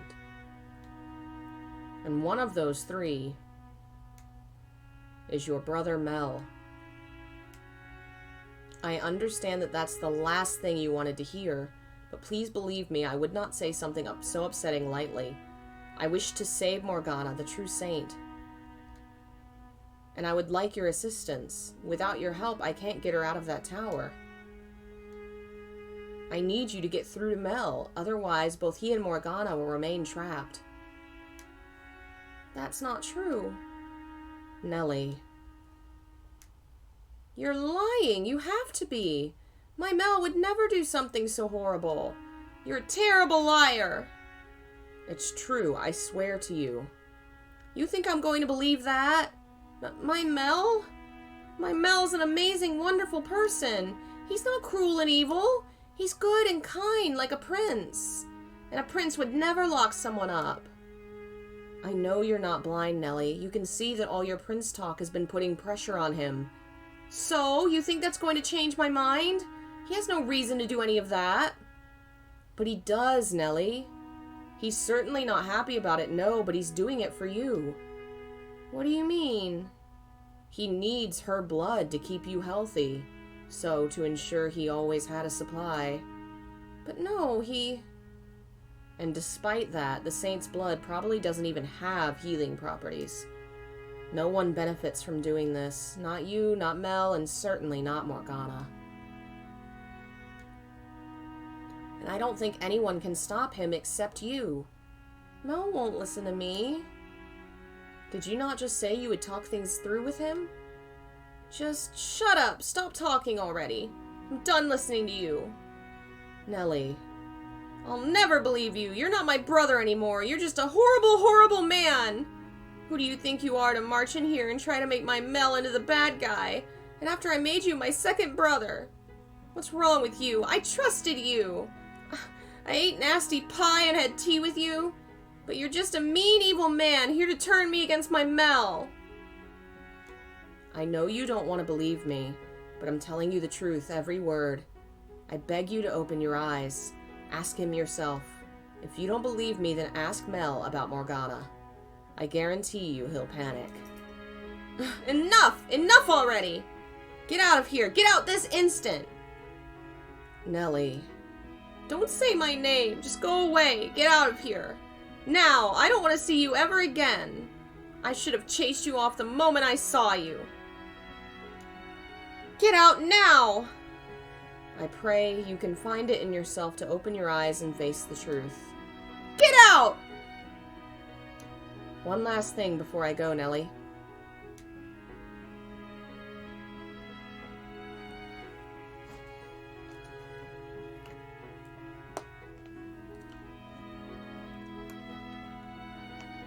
Well, didn't we just have a fun day with our new friend before we crushed her heart? It was my only option, I know that. But I feel like all I accomplished by telling her was bringing her more pain. It's a difficult balance. We just have to pray that you were able to get through to her. I'm sure she'll come around. If only we had a little more time. In 3 days, it will all be over. Morgana and the entire web of people connected to her will die. That's not enough time. Let's return to the mansion and look for Mel. I would like to speak with him.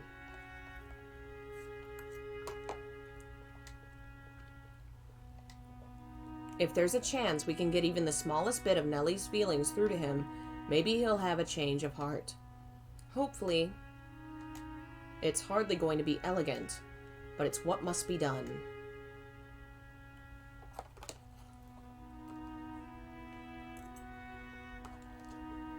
Oh, did you just get back?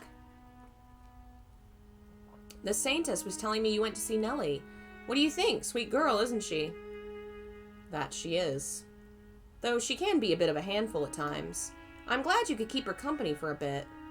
Now, just to be sure, you kept a lid on all your crazy talk, right? She treated me to some tea, nothing more. Ah, the stuff with the flower petals in it, yeah? She thinks it's some kind of charm to make it taste better. Girls seem to have a thing for stuff like that. Mel. Could you spare a bit of time for me? We need to talk. Oh, sure. Can it wait a bit, though?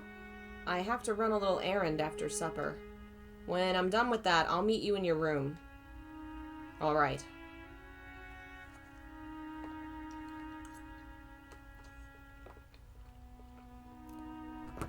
You think the errand is bringing Morgana her meal, presumably.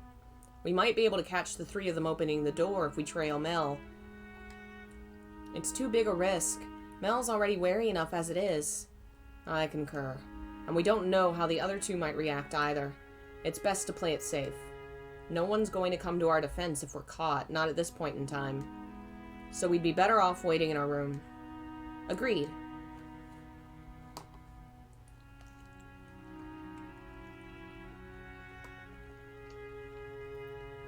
Though winter has receded and spring is well upon the land, there's still a sharp chill to the night air. Even with the windows shut, the wind still manages to slip through the cracks, making the candle flame waver. Neither Giselle nor I say much of anything. But nevertheless, when she does speak, the sound of her voice, soft and pleasant, relaxes my nerves. The faint sound of her breathing reminds me I'm not alone, that she's there, always watching over me. Yeah, this is the past, the original timeline where everything happened.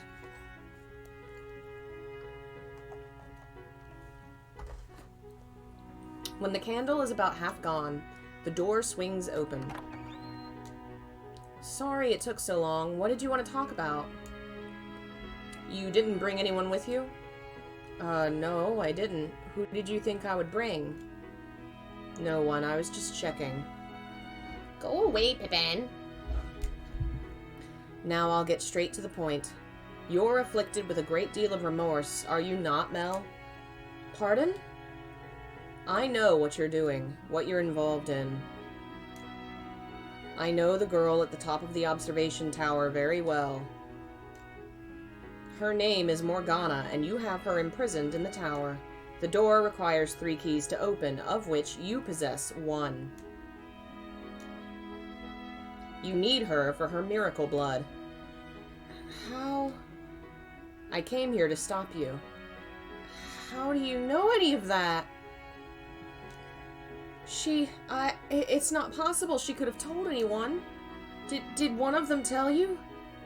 No, it wasn't them. I was told all of this by Morgana herself. How could she? What I'm about to tell you is going to seem impossible, but every word of it is the truth.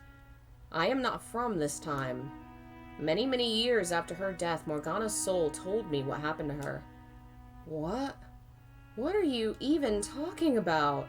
She's still alive? You're not from this time? What? Are you mad?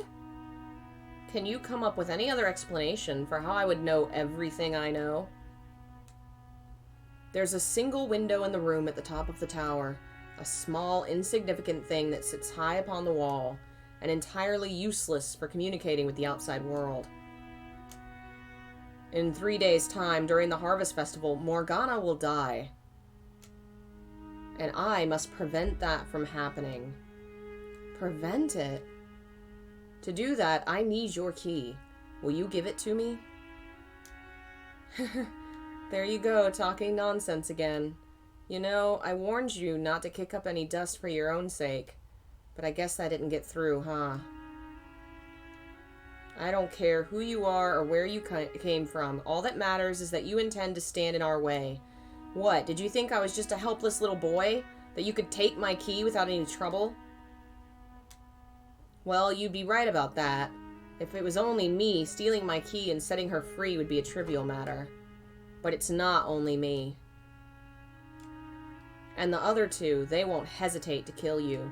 Your life, anyone's life, means nothing to them.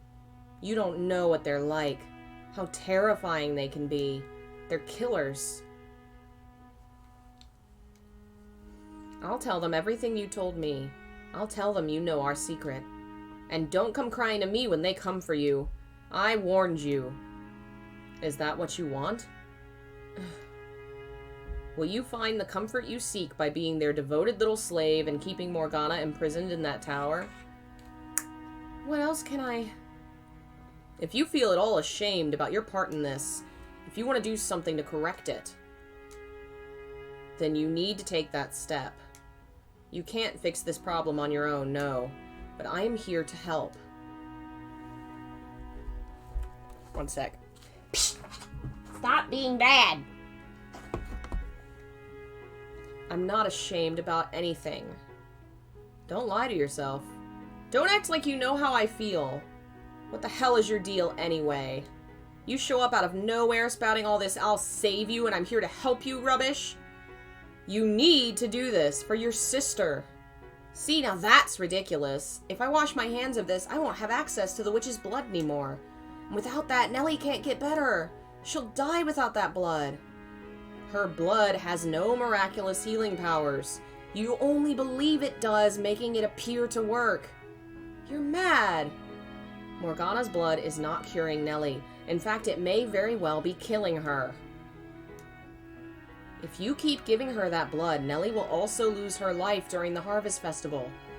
What? You're standing on the precipice of a horrific tragedy, and you're going to take everyone down with you if you don't turn back now. What are you... All three of you are going to lose everything on the day of the festival, and there's only one way to prevent that. You have to set Morgana free. You're insane, if you think I would believe that. Nellie's going to die? Could you have told a more mean-spirited lie? You're the one who's trying to kill her. I'm just trying to save her. And you're going about it the entirely wrong way. Do you have any idea how lonely your sister is right now? You should be at her side. That's what you should be doing instead of stealing a poor girl's blood. I've heard enough. What do you know? If I lose Nellie, I'll have no one. My whole world will collapse. This was the only way I could keep that from happening. This was my best option, my only option. So no, I'm not going to stop. I'm going to keep Morgana locked up, and I'm going to keep stealing her blood. And I'll hand you over to the other two. I'll have them kill you. You'll regret ever showing your face. Mel, is that really true? What? Do you really have the Saintess locked up? Why? What are you doing here, Nellie? That man told me I had to talk to you, and he said if I didn't have the courage to do it myself, to wait outside his room tonight because he was going to get the truth from you. You conniving son of a... You were planning this all along! Why would you tell Nellie? Why would you bring her of all people into this? Mel... Tell me, Mel, is it true? Nellie, Are you really keeping the Saintess prisoner and stealing her blood? And you said you would have him killed. I never thought you were such a terrible person, Mel. I can't believe you would do such despicable things. No, you're not my brother anymore. Nellie! Michelle, go after her. If you stay here, I think he summons the friends and you're murdered, and it's the end. So you have to go after her and convince her that you got to talk to me, to his brother, and not run away from the problem.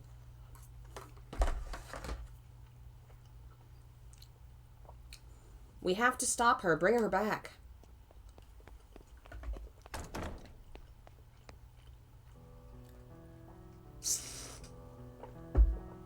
Nellie! Don't follow me. Just go away. Leave me alone. Stop. If you run away from him now, Nell will never come back from this. Then why did you tell me? Why did you tell me what he was doing? If you hadn't said anything, everything would still be fine. We wouldn't be in this horrible mess. If you hadn't said anything, I could have kept on believing in him. No, things wouldn't be fine. Why can you not see that? You shouldn't put your faith in your ideal brother, but your real one. The boy in that room, stricken with regret. If I hadn't said anything, the facade would have ruined you both sooner or later. No, in truth, your relationship was already broken. You were simply ignoring the spreading cracks. I know on some level you would realize that Mel was keeping something incredibly important from you, and that the secret was tearing you apart. There's nothing good about this, though. Now we'll never go back to the way we were. We can never go back to what it was like when we were kids. Just the two of us playing together every day, having fun. Everyone's childhood comes to an end. The flow of time is impartial. You cannot fight it. What you can do, what only you can do, is choose how you change. But... I will admit, I am the one who opened your wounds, and now I'm putting the responsibility of tending them onto you. It's cruel, I know. But if you don't come to terms with Mel and make him withdraw his participation, even greater suffering awaits you far in the future. It's not over yet, and you cannot let this be where it ends. The bonds you formed over the years are not yet broken, and you can do what I was never able to. You can still repair your relationship. But I'm scared. Scared that my brother, that my Mel could do such terrible things. That he could say he would kill you.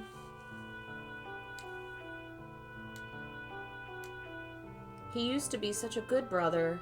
He was always so kind, so friendly to everyone. But it was all a lie. It was all a big act to fool me. No, it was not all an act. There was truth to it. He is a kind-hearted boy, an ordinary young man, whose kindness was twisted by circumstance. And it doesn't matter how good a person someone is.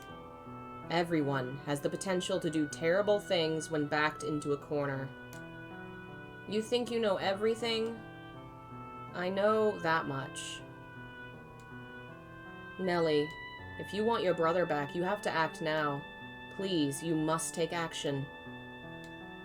But I'm scared. What am I supposed to say to him? I don't know. I'll be there with you. You don't have to face this alone. There's more to this story than we've heard. We don't know how he got himself involved in this, and I mean to get the rest of it out of him. And you need to be there to hear it. If, when I hear what he has to say, I try to say something I shouldn't, if I try to say something that will ruin everything, you'll stop me? You're the one who told me to open my eyes and face him. You're the one who made this whole mess. What am I supposed to do if this all destroys everything I have? You said you'd be my brother, right? So be a good brother and help me out here. Promise me you'll make sure nothing goes bad? You'll do that, won't you? Michelle, just say yes. We won't let this go bad. Have faith in yourself.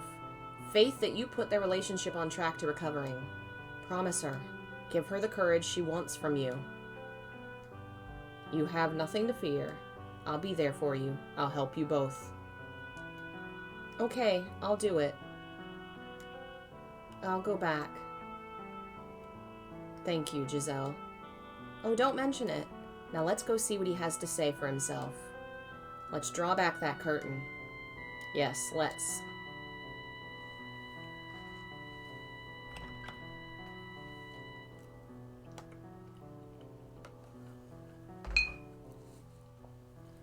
Nellie. Mel. What did you come back for? To ridicule me? I'm not the brother you thought I was, huh? Not at all what you wanted me to be. It's all over. Everything Michelle said is true. There's a girl imprisoned in the tower. A completely innocent girl. The girl who saved your life, in fact. Go on, tell me how cruel and terrible and evil I am. I'm no prince. Here's an idea. Why don't you make him your new prince? You can do it, Nellie. Ask him. You have your reasons, don't you?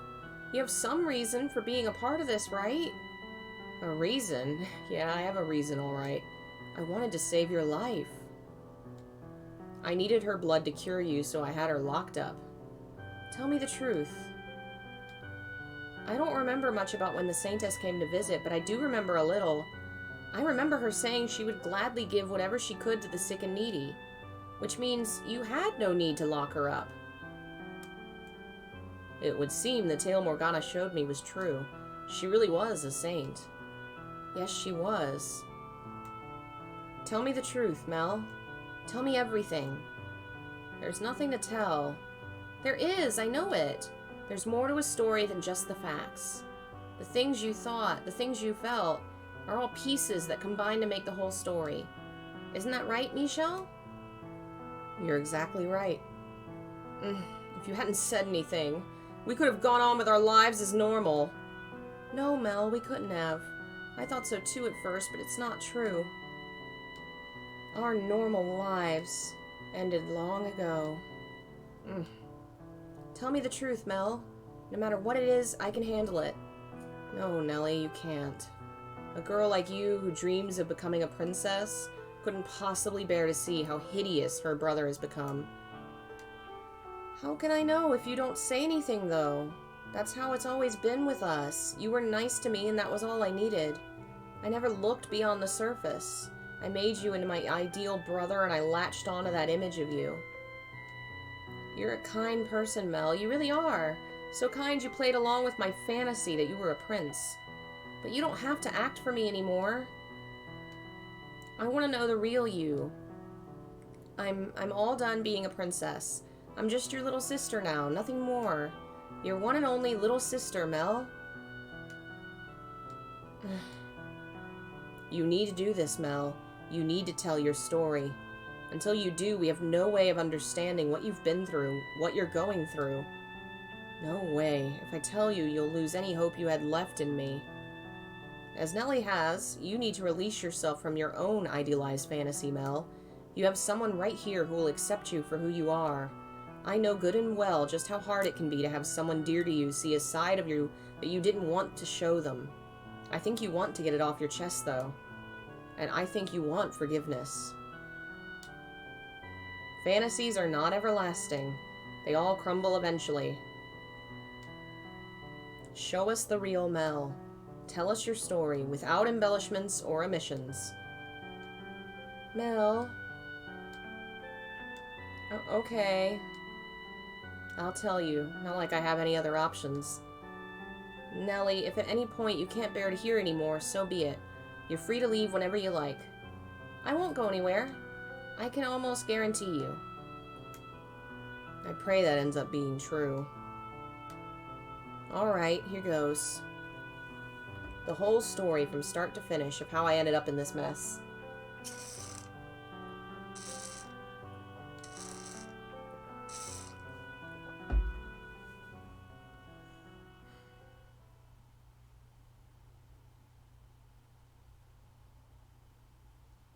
Until around the time I turned 17, my life was mostly uneventful. On days when it was nice out, I would take walks around the house grounds, sometimes napping beneath a tree. It was picturesque, and you were always there with me. You have the same flax-colored hair as me, but yours always seemed to glisten in the sun, whereas mine is flat and dull. You shone like a tiny little dancing sun. At the time, I assumed that's how life would always be. I genuinely wanted it to be. Following my 17th birthday, though, I was met with a deluge of changes. First, Father fell ill and passed away shortly thereafter. With his death came the question of who would be the next head. As the oldest son, normally it would fall on me to take his place. I was 17, by all means enough of an adult to handle things myself. Or well, that's what I thought anyway. Nobody else did, though. After discussions I had no part in, it was decided that my uncle would be the next head. That they weren't confident I had the spine to do the job properly. I wasn't sure what to think. Part of me wanted to know why nobody bothered talking to me, and part of me was relieved. Somewhere inside I knew I didn't have what it took, so I was more than happy to let someone else take that responsibility. If it meant I could go on with my quiet life, I didn't care who they picked. My uncle, though, seemed to have caught on to my apathy, which he did not take kindly to, and in response, he formally disowned me. You're not the only one who still had some growing up to do, Nellie. I wasn't quite the adult I thought I was either. What a jerk! Fortunately, if you want to call it fortune, I was given enough money to live on for a decent length of time, as well as a place to stay. It was a small house far from home, his way of making it hard for me to come back. Not that I had any intention of returning, but the best thing to come out of it all was you coming with me, Nellie. So this is our new home, dearest Mel? Yep, so it is. It's amazing how little there is. No big yard, no paintings, no vases filled with colorful flowers, no silver bowls full of fresh-picked fruit. But there is you and me. You're not going to go and say you want to return home in a couple months when you realize life isn't as luxurious here as it was back there, are you? There's only one thing in the whole wide world I really need. Oh? Honestly, I can live without shiny shoes and pretty dresses like Mother wears. I don't need composers to come and write songs for my birthday. As long as I have the one thing that matters most to me, I can do without anything else. Are you saying... I'm as happy as I've ever been. I don't need all that fancy, expensive stuff. We may not have a huge yard, but the sun shines everywhere. Flowers can grow even without a gardener tending to them. Nellie, I'll do whatever I can for you, dearest Mel. Are you hungry? I'm hungry. Oh, yeah, a bit. All right, I'll make something then. Start off with some fruit jam, then maybe make a pie out of it. Hey, Phil. What else sounds good? I'm craving cookies. You've got quite the sweet tooth. You're going to make yourself sick like that. That's the first smile I've seen since we got here. What? That can't be right. I'm sure I've been smiling. Nope, you've been frowny all day. Whatever you say. Forget about all that stuff at home. We've got each other. We can do this. Who cares that we're not rich anymore? We'll figure things out in no time. And then we'll have even more fun than we did back there. Yeah, you're right. It'll all work out, dearest Mel. I'll always be here for you. You've got yourself an adorable little princess. What more could you possibly need? Cheer up. Thanks. I'm really glad you decided to come with me. Oh, did you think for a second I wouldn't? I'm your princess, dearest Mel. And princesses belong with their princes. I suppose so. Until that day, I'd never known how good it felt to have someone who wanted me in their life, who saw me for me. I realized for the first time how blessed I'd always been. I was hardly prince material. I wasn't strong or handsome or regal enough for that. But Nellie calling me her prince gave me the illusion of being worth something. It made me feel like I could keep on being that richly blessed young man even this far away from home. While I had been given some money, my supply was far from infinite. I knew I would eventually have to find some kind of work, some way of supporting Nellie and myself. But to be quite honest, I couldn't gather the motivation to do much of anything. My whole life had changed so abruptly, so dramatically, that my mind just wasn't able to keep up. It had knocked me on my backside, and I didn't have the strength to get back up. I couldn't tell Nellie that, of course, so this is what I said instead. I'm staying home because I want to be with you as much as possible. And she happily took me at my word. Our new life together was quiet and unremarkable. Even so, it was still a constant stream of new experiences for the two of us, having been pampered our entire lives.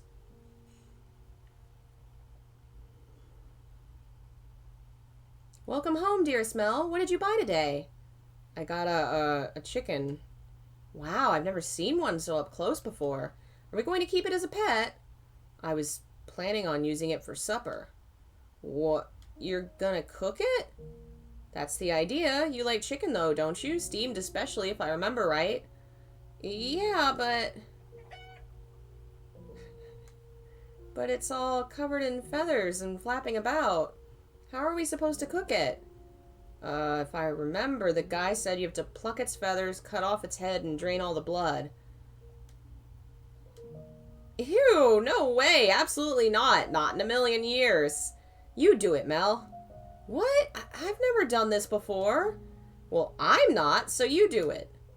All right. I'll bring it to the... Not inside, do it outside. Okay. Poor guy has no idea how to live. I've never had to slaughter a chicken before. The chefs back home always took care of it. God, I hope I don't screw this up. Well, I'm not going to accomplish anything if I just sit here worrying. Just gotta give it my best shot. Oh, please don't put up a fight. I can't watch. On the count of 3, okay? The count of 3. 1, 2, 3. Hey! Wait! Come back! It's gone. At first, I was just fumbling around in the dark, constantly messing up everything I tried. But in time, I started getting more comfortable with things, and I stopped pining for my old life. For the longest time, I couldn't shake the memory of the fact that I had once been a noble. I was constantly wondering how I had ended up there, why this was happening to me. Nellie had seemed to have adjusted fairly quickly, but I wasn't faring so well. I was surprised, honestly. I figured if anyone was going to have an issue with our new lifestyle, it was going to be her, not me. Back home, Nellie had tended to be, well, a bit of a princess. She was frequently harsh with the Abigails, scolding them for the smallest of things. There were times I thought she might be biting her tongue for my sake, but every time it crossed my mind, she'd say, "I've got you, dearest Mel. Everything's just fine." And it was those words that kept me going. Oh, dearest Mel, I just had the most wonderful idea. Would you like to hear it? Sure, what's your idea? We should get married. What? You can't be serious. As serious gets. I mean, we're basically married already and everything but name. We can't do that. We're siblings. Nobody here needs to know that. They can guess from our hair and eye color, though. I don't think we look that much alike. Anyway, whatever gave you that idea? If we get married, we can be together forever. We can do that just as well as brother and sister. It's not the same, though. No one ever says two siblings lived happily ever after. I want to be with you for the rest of my life, dearest Mel. And the best way to do that is get married. But Nellie, what are you so hesitant for? Is there someone you pine for? No, but then there's no problem. We're blood-related siblings. Does she realize getting married means eventually having children and everything that leads up to that? That goes against the teachings of the Lord. Wow, the stories even turned Phil against marriage. No, she's still just a kid chasing after a fairy tale ending. She doesn't understand the reality of what she's saying. Sometimes I'm not sure what to do with you, Nellie. So you'll marry me? But right now I know you need God's word. Starting tonight, you're getting your own private sermon every night, understand? Blah.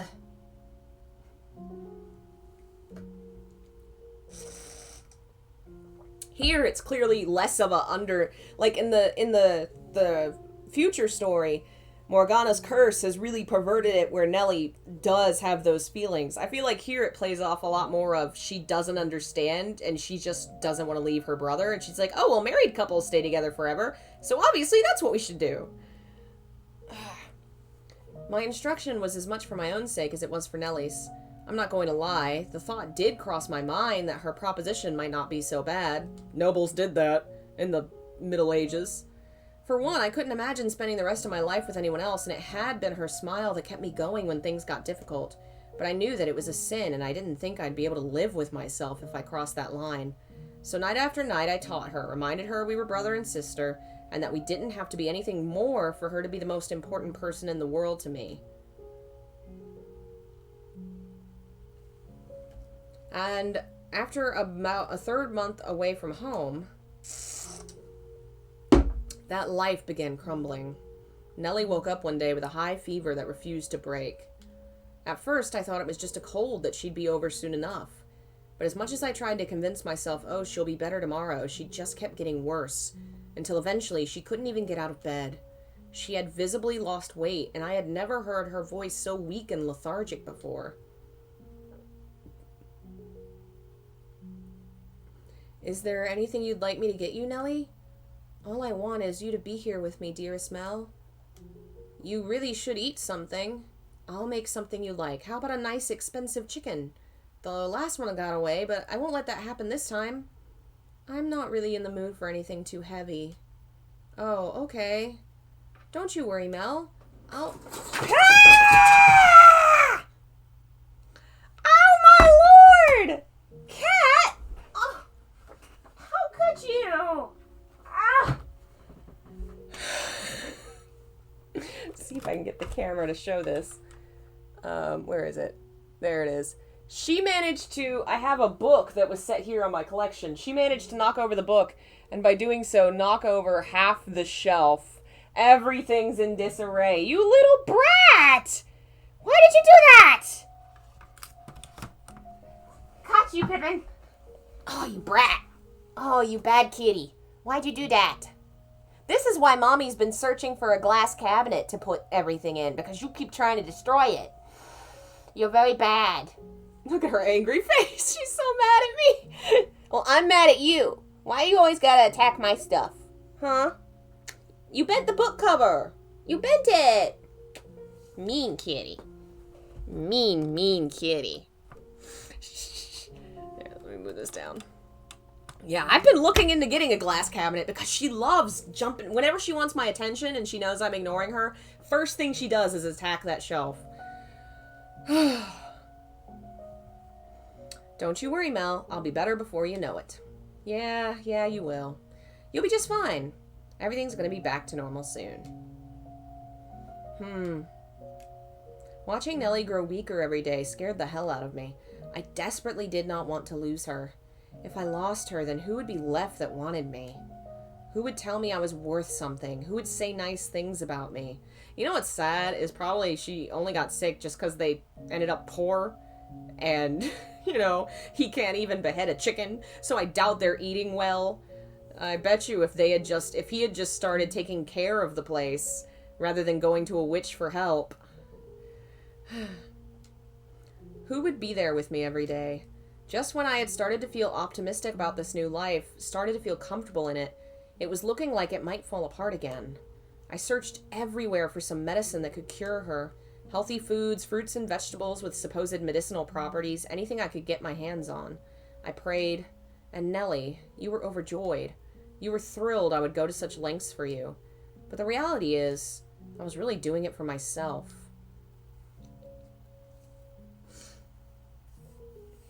But as much as I searched, I couldn't find anything that worked, and I started to panic. I would go to bed at night afraid I'd wake up the next morning and Nellie wouldn't. I was already grasping at straws, and I was ready to try anything that had even the slightest chance of curing her. And then one day I heard whispers. Whispers of a witch who lived by the lake. They said she was a recluse, that she hardly ever left her house, and that she hadn't been down to the city in years. They told me she might have some medicinal herbs that could help, so I rushed down to the lake to see her.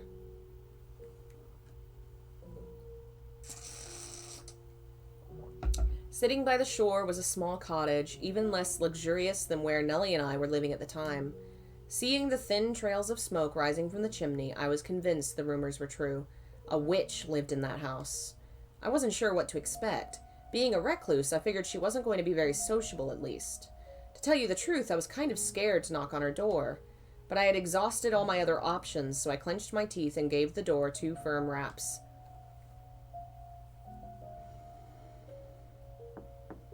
"Who's there?" The sound of her voice caught me off guard, and all I could do was stare at the door with a knot in my throat. Based on the information I'd had, I'd assumed I was going to find a wrinkly old woman. But that was the voice of a young girl. And even though she'd only said 2 words, there was something indescribably enchanting about that voice. I could listen to her talk for hours on end in some kind of strange hypnotic trance. It was almost like magic, for lack of a better word. I stood there dumbfounded, like my soul had been sucked from my body. "Who's there?" She repeated her question, which brought me back to reality, though I still had to fight to maintain my wits enough to respond coherently. "My sister has fallen very ill and she desperately needs medicine. I was told that the person who lives here is a skilled herbalist. Could I please get something to treat her?"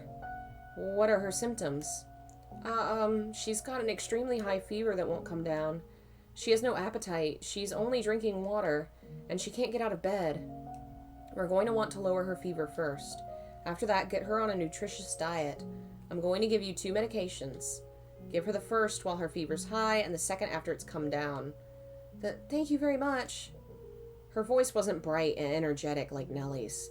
It was more restrained, somber, and quiet, yet simultaneously clear and sharp. The sound tickled my curiosity. I wanted to know what she looked like.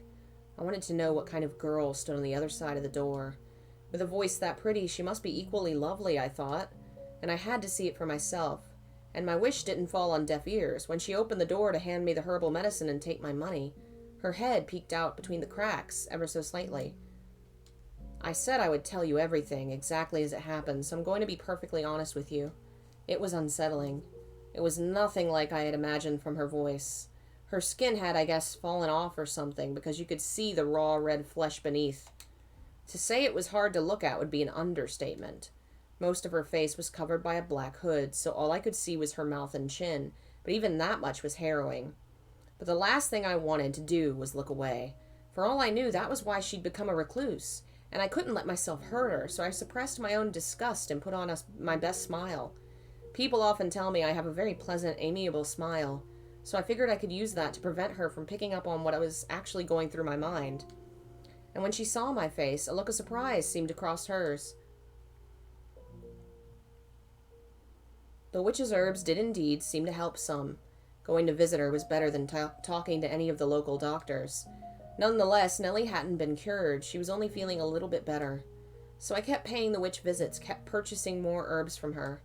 And every time I went to that cottage and heard her sweet voice, I imagined how much sweeter it would sound without a door obstructing it. Even knowing what she looked like didn't stop the curiosity from growing within me. From what I gathered talking to her, there wasn't much of an age difference between us either. She was 16 and I was 17. And I'm sure you know how it is. When you meet someone around your age, you feel a sort of sense of kinship. This girl I had originally believed to be some kind of otherworldly witch was starting to feel like a regular person like me. Through our conversations, I managed to learn her name, as well as the fact she'd come from here from a faraway country. We were both a long way from home. Thinking she might open up even more to someone who'd been through a similar experience, I decided to try inviting her to go on a walk with me. "It's not healthy to stay holed up inside all the time. You've got this beautiful lake right here. What do you say we take a little walk around the shoreline?" To my surprise, she accepted.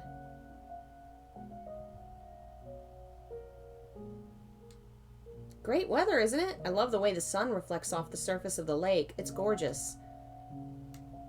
Are you okay?" "I'm in disbelief, to tell you the truth." "Huh? What for?" You've seen my face, you know how hideous I am, and you still invited me on a walk. You're a very peculiar person.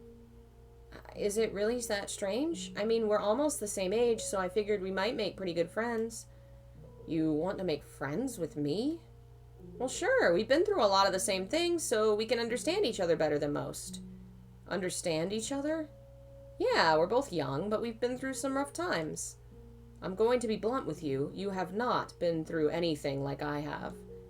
No? If you had experienced the things I have, you wouldn't be smiling right now. I haven't known you long, but I don't need to have in order to know how unequivocally dissimilar we are. That we were cut from a very different cloth. Well, yeah, we're people. We're not made of cloth, so... That's not what that means, you know. Oh. I'm sorry, I didn't mean to be so harsh.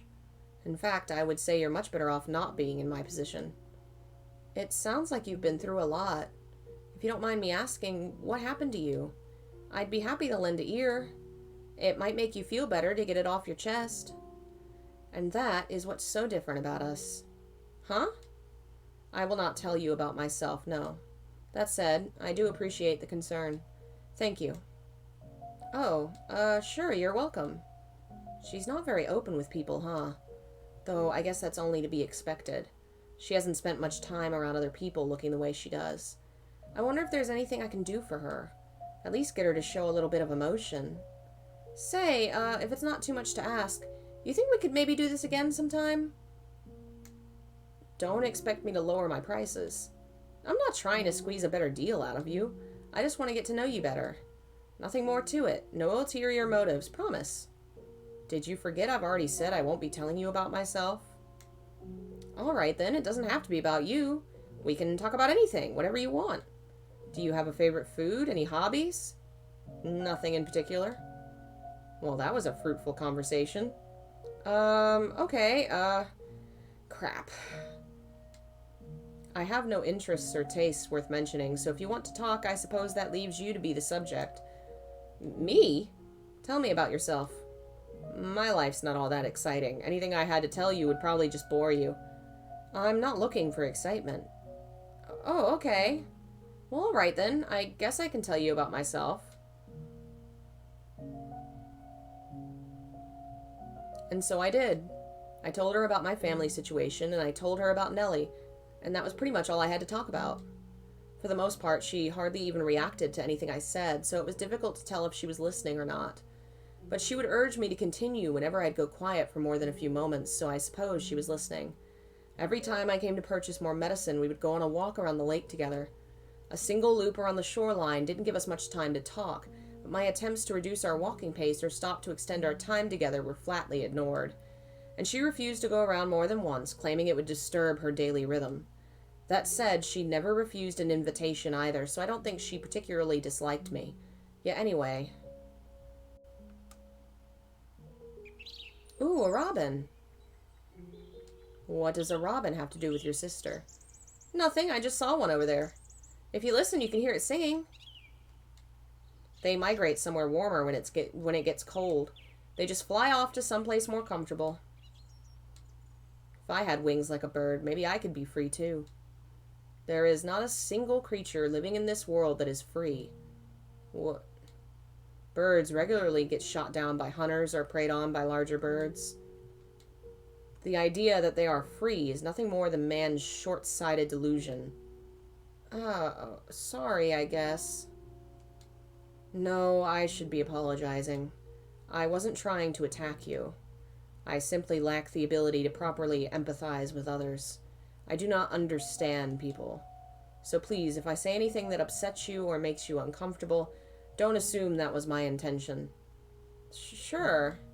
Maybe you're hiding it or maybe you just don't know it yet, but I think you've got more empathy than you're letting on. Surely you can't say nothing affects you at all. You are human. So you don't have to be so closed off. I might not be able to do much for you, but I do want to get to know you better. I want to understand you.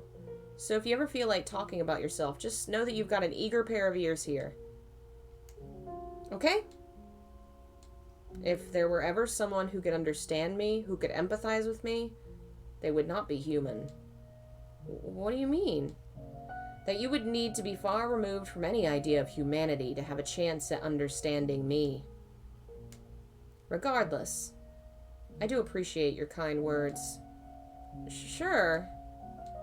So, out of curiosity, do you have anyone, really important to you in your life? Not at the moment. Does that mean you used to? I'd love to hear about them, if you don't mind. They're all long dead. 4 years ago, something unpleasant occurred, and as a result of that, I was forced to part ways with the people who taught me that humans have the capability for kindness. Oh, I'm sorry. Well then, if your sister's condition worsens again, come see me. Farewell. Hey, maybe we could walk a little slower next time so we have more time to talk. I want to get to know you better. I'll consider it. Does it really require that much thought? So long. Bye. See you soon.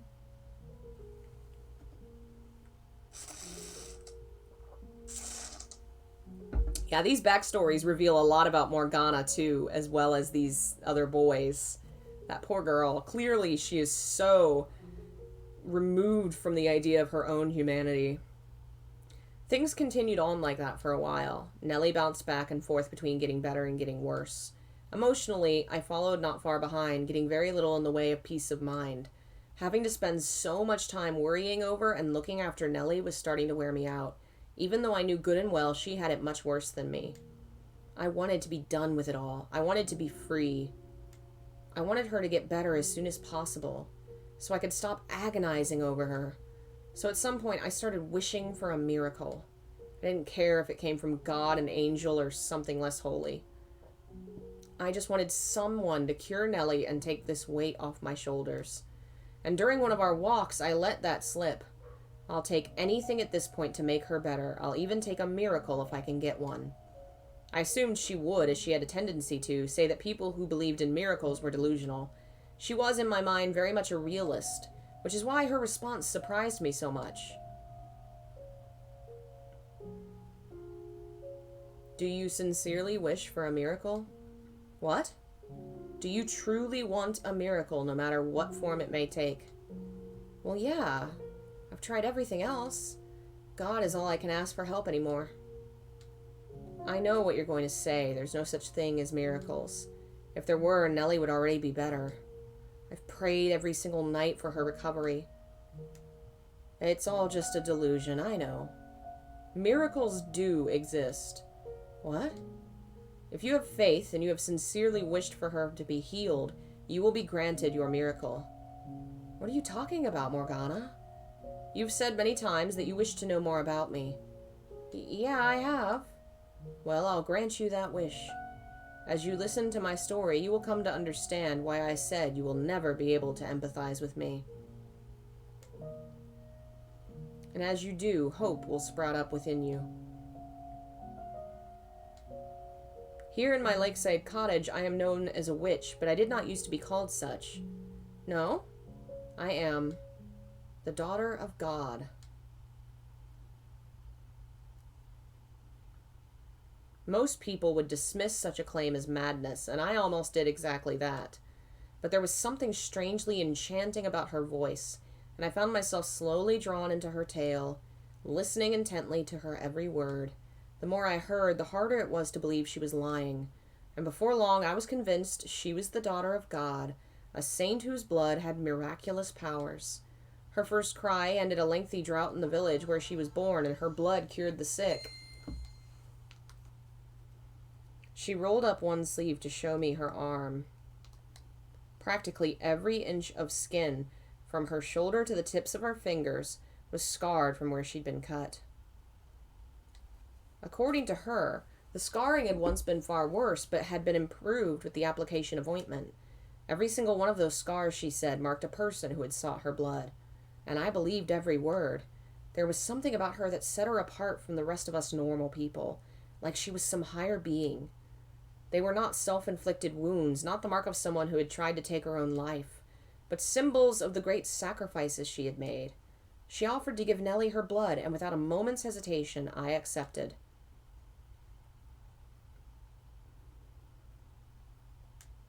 Mel? Hey, Nellie, I'm back.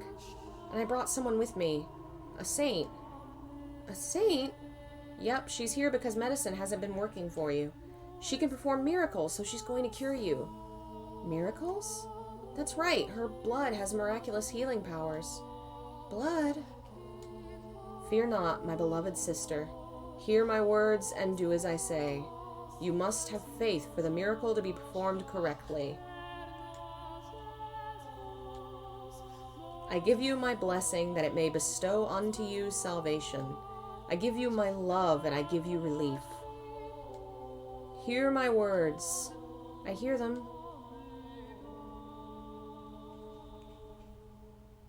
Oh, Jeff, you have sinned. This body was created not in a mortal womb. This flesh is not the flesh of man. This blood is not the blood of man. The water that flows through these holy veins flows from the river of creation. Have mercy on them, O Father. May the infirm find comfort in your warmth. May the destitute find reprieve in your generosity. May my flesh bring nourishment and health unto this girl. Bestow upon her your blessing, O Father.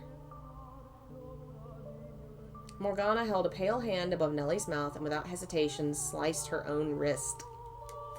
Blood slowly trickled down her middle finger from the cut, dripping into the gate between Nellie's bluish lips. I stood there entranced by the scene. It was like I was witnessing some kind of ritual. I wasn't sure, however, whether to describe it as sacred or profane. Watching the fresh blood trickle from the cut on her wrist made me break out into a sweat, feeling like I was violating a taboo. My knees rattled and I could barely stay on my feet.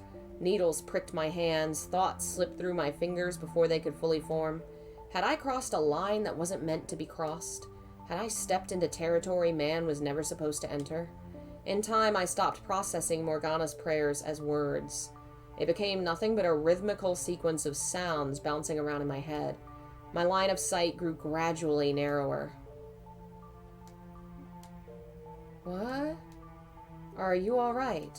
The ceremony is complete. How's Nellie?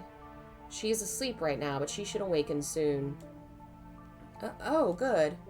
My blood has the power to cause miracles, but you must remember that the miracle is predicated on your faith. Lobsel cheated too! Everyone, circle of shame. Shame them! So are you saying we need to worship you? No, I am merely God's progeny. Oh, I hate this. I really, really wanted to at least finish this section before I had to quit today, but I think I've been pushing it again. My voice is going. I keep stumbling over my words. I feel like I'm about to, lose my voice. I don't feel like I can talk anymore, which sucks, because I wanted to at least finish Mel's story, but I think physically I can't keep going, which is garbage. I think what we'll do is, we'll skip tomorrow, so I can have some rest and hopefully have this frog go away. And then Saturday, we should only need about 4 hours, I think, to finish it. Maybe 3 or 4. Like this, we will convince each character. They will tell us their backstory, and then there will be kind of a finishing roundup there. So sorry, I wanted to finish... I wanted to finish Mel's story, but I literally can't talk. So... we'll call it here, and I will see you guys on Saturday. Sorry. Have a good one. Bye.